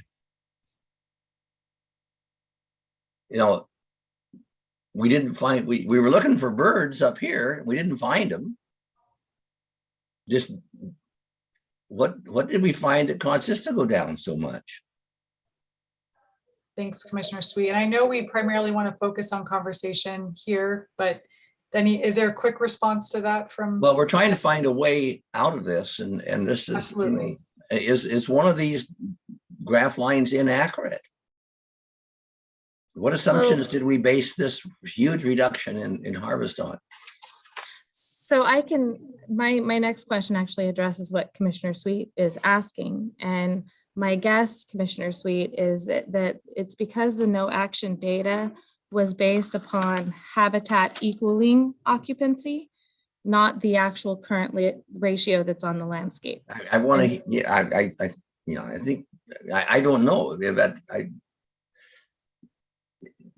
What did the board think? That's what I'm thinking, Courtney. Yeah, Mike, any thoughts on that? No, so I mean, in terms of how the numbers are different on the graph there, and I don't have it pulled up right in front of me, but the difference in the I can tell you this with the comparative analysis, it started off at the 220 level, and what you're looking at there are model period or averages of model periods. So it actually doesn't, it's a little more generalized. But anyway, it was pegged to start out in the current place where we currently are, which is about 220 million feet on the planned volume for those districts in the permit area. And then, as I described in the first part of the meeting, you know, there was a certain assumption of a certain level of occupancy if habitat was suitable enough. So not the bare minimum of suitable habitat, but above a certain threshold on the habitat suitability index for the various species. So that's why the lines are different. But yeah, I just think one starting point is we've got to go back and check and double check we made some guesses and the best information we had available, but it's disastrous to us, and we got to make sure it's right before we move ahead. And I need a better explanation than that of why this precipitous drop between what we've been doing, surveying the bejesus out of the woods to make sure we weren't killing someone that we shouldn't be, or taking out a tree we shouldn't be. And then all of a sudden we don't do it. We just, whoop, we're clear down here now. But I would like to make one thing really clear on that graph, is our current planned volume. And when I say planned, I'm not just talking about the inventory. I'm talking about what we end up cruising and selling to fulfill our annual harvest objective is 220 million feet a year, give or take, on the districts within the HCP permit area. We have a lot of overrun on our sales, a lot, to the point at which a lot of people, this is where a lot of the assertions around us over harvesting come from. I do not agree with those assertions. I'm just saying that's where part of where they come from. And so it's important when we look at modeled numbers to look at modeled numbers versus modeled numbers, and not actuals versus modeled numbers, which the first part of that graph with the gray lines there those are actual harvest volumes over the last few years. So I know that is a point of, confusion for a lot of people. So I just want to make sure everybody here was on a level playing field with that. I appreciate that, but I don't think that takes away from the importance of making sure that our assumptions are really valid and really supportable. We're talking about a major significant reduction in harvest land base, a significant reduction in harvest for 70 years. That's a long time. And if it takes us another year to get this right, I've been around here watching this thing going on for 10 years. Another year is not going to make any difference. Commissioner. And I know Chair Kelly, did you have a response to that before we move on? Well, I just wanted to assure Commissioner Sweet that we've had information come from both ODF and outside around these accusations that we're over harvesting, that we're going backwards on the state forest in terms of carbon storage. And so there's a lot of data out there. A lot of it's very conflicting. One of the things that I did, it would certainly say that we were not going as a board to be jumping to any conclusions. And so on that particular issue, which colors this whole thing. I mean, are we over harvesting? Are we not? Is a big question that needs to be answered with the best science. And so right now, I've had Commissioner Justice or Board Member Justice and Board Member McComb have been working together to report back to the board on the sort of the state of that science and what it tells us about what are appropriate harvest levels for the state forest, and we'll combine that with all the other information that we have so that we can be making the wisest decisions. So basically, I'm saying we're paying a lot of attention to this and to try to know what the right and reasonable thing to do going forward is. Our consultants have some thoughts on this. May we share those with you? Oh, we won't do it here tonight. We've had enough for the day. Yeah, we just have a couple of minutes left. I want to save at least 5 minutes for the end here to just get a quick wrap up and next steps. So, I still see a couple of hands up. So Commissioner Bangs and Commissioner Scar, just a couple of final comments. And if anyone has, anything else you want to bring into the conversation, I think just raise your hand at this point so we know who else wants to chime in here. Commissioner Bangs.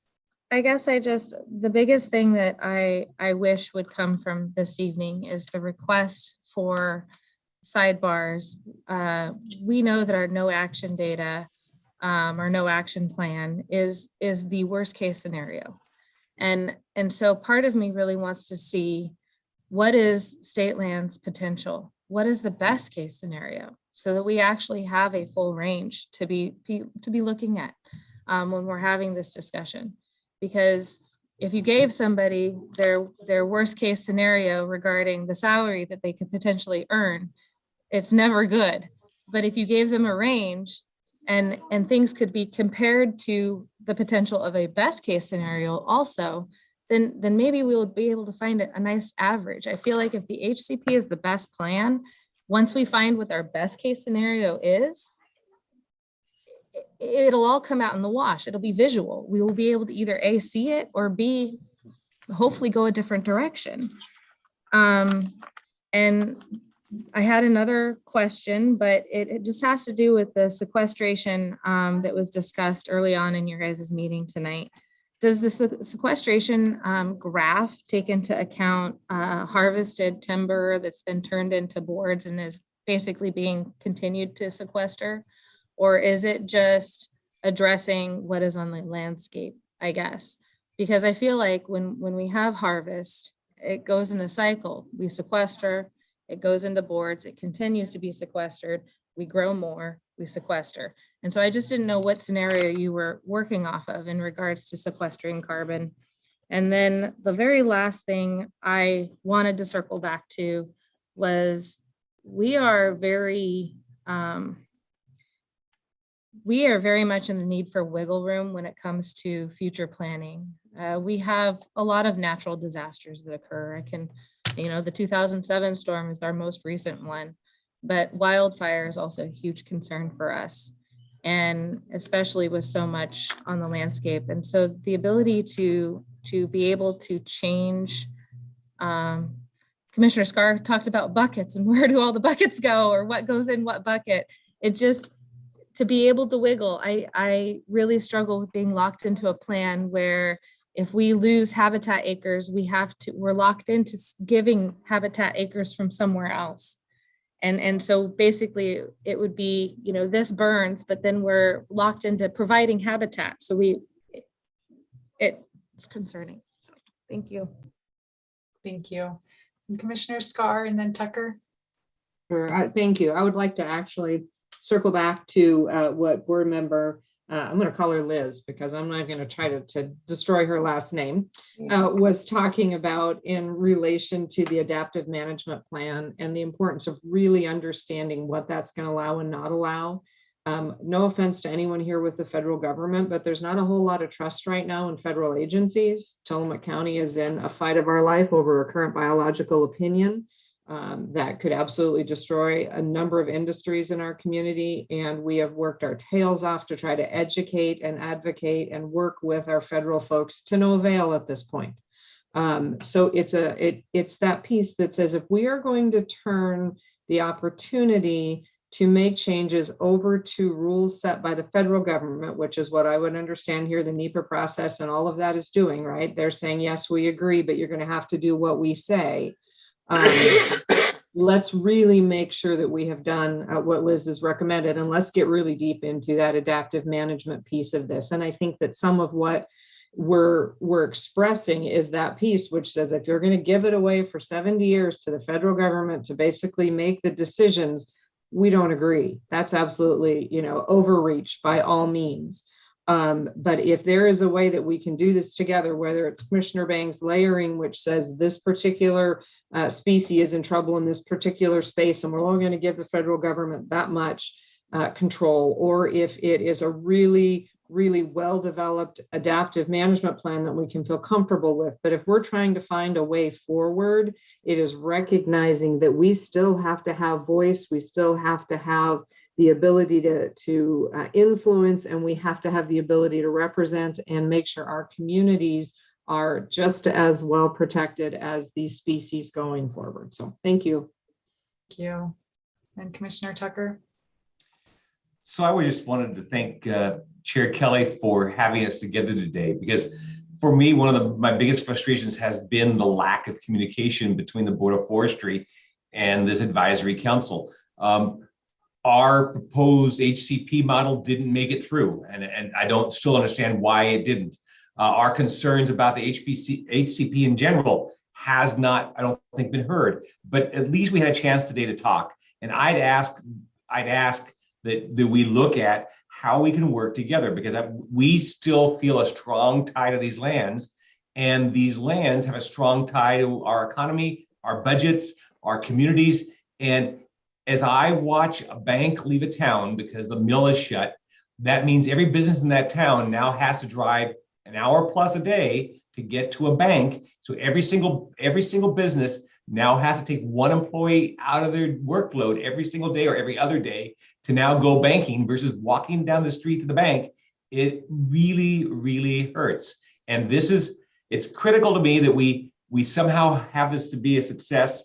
And I don't want to get myself in trouble by going into areas we're asked not to go into, but I would love to see the Board of Forestry and the county commissioners have a chance to talk more than 15 minutes at a board meeting, and more than this one time in my 10 years of talking, where we've had actually more than a half an hour where we've talked about a topic like the HCP, which to me is so critically important. So thank you, Chair Kelly. Appreciate that. Thank you. And I do want to make sure that we get out on time because folks have kids to pick up or meetings to go to. So I'm going to turn it over to Mike Wilson for some final reminders of next steps. And I've really appreciated meeting with all of you today too. And then over to Chair Kelly to close us out. Sure, yep. So next steps are basically we will be getting the public comment period will close on June 1st. We will spend some time with contractors and the services, summarizing the comments received. Those will be responded to by the services, either in the form of the change to the draft EIS, could be responded to by changes in the HCP, or they could be, things that don't result in a change, but they will at least be explained. They are required to respond to comments, is my understanding. So we'll do that. We'll be coming back to the board in September with a summarization of that. Then as we move forward into the final EIS, we expect in January to have that final EIS. And then that record of decision and the biological opinions in the same time frame around March 2023. So those are the next steps in the HCP process. And I think that's it, unless I forgot something. Okay, thank you. Chair Kelly, do you want to close us out here? You bet. Well, obviously, thank you for everybody for being here today and being able to spend more time than the 15 minutes allotted. I know that's a little bit of a sore point, and I guess I'll make some excuses for the Board of Forestry. We do have a lot of other things we deal with besides the state forest, believe it or not. No, I know you all know that.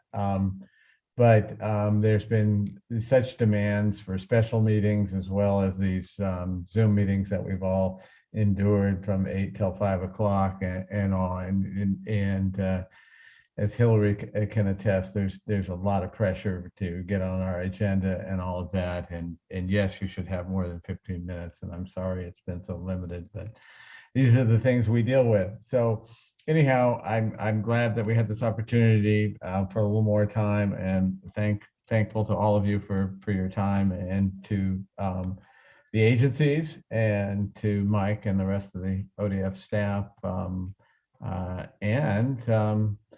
And it was wonderful to have facilitation, so I didn't have to be doing that myself throughout this whole meeting. And so really appreciate the job you've done as well, Sylvia. Thank you. No problem. Thank you. And I know Commissioner Yamamoto really wants to say something. Do you have something in just 20 seconds here to close us out? I will make it very succinct. I'm going to answer a question that you asked earlier, Sylvia. What can we do moving forward? I'm hoping that the board will not just dismiss this out of hand, but starting over again on this HCP has to be a possibility. I have asked for the past 3 years to be on the steering committee, or to have a member of FTLAC on the steering committee. Honestly, I believe we would not be in this position we are today had a member of FTLAC, of the Trust Counties, been allowed to be on the steering committee moving this through.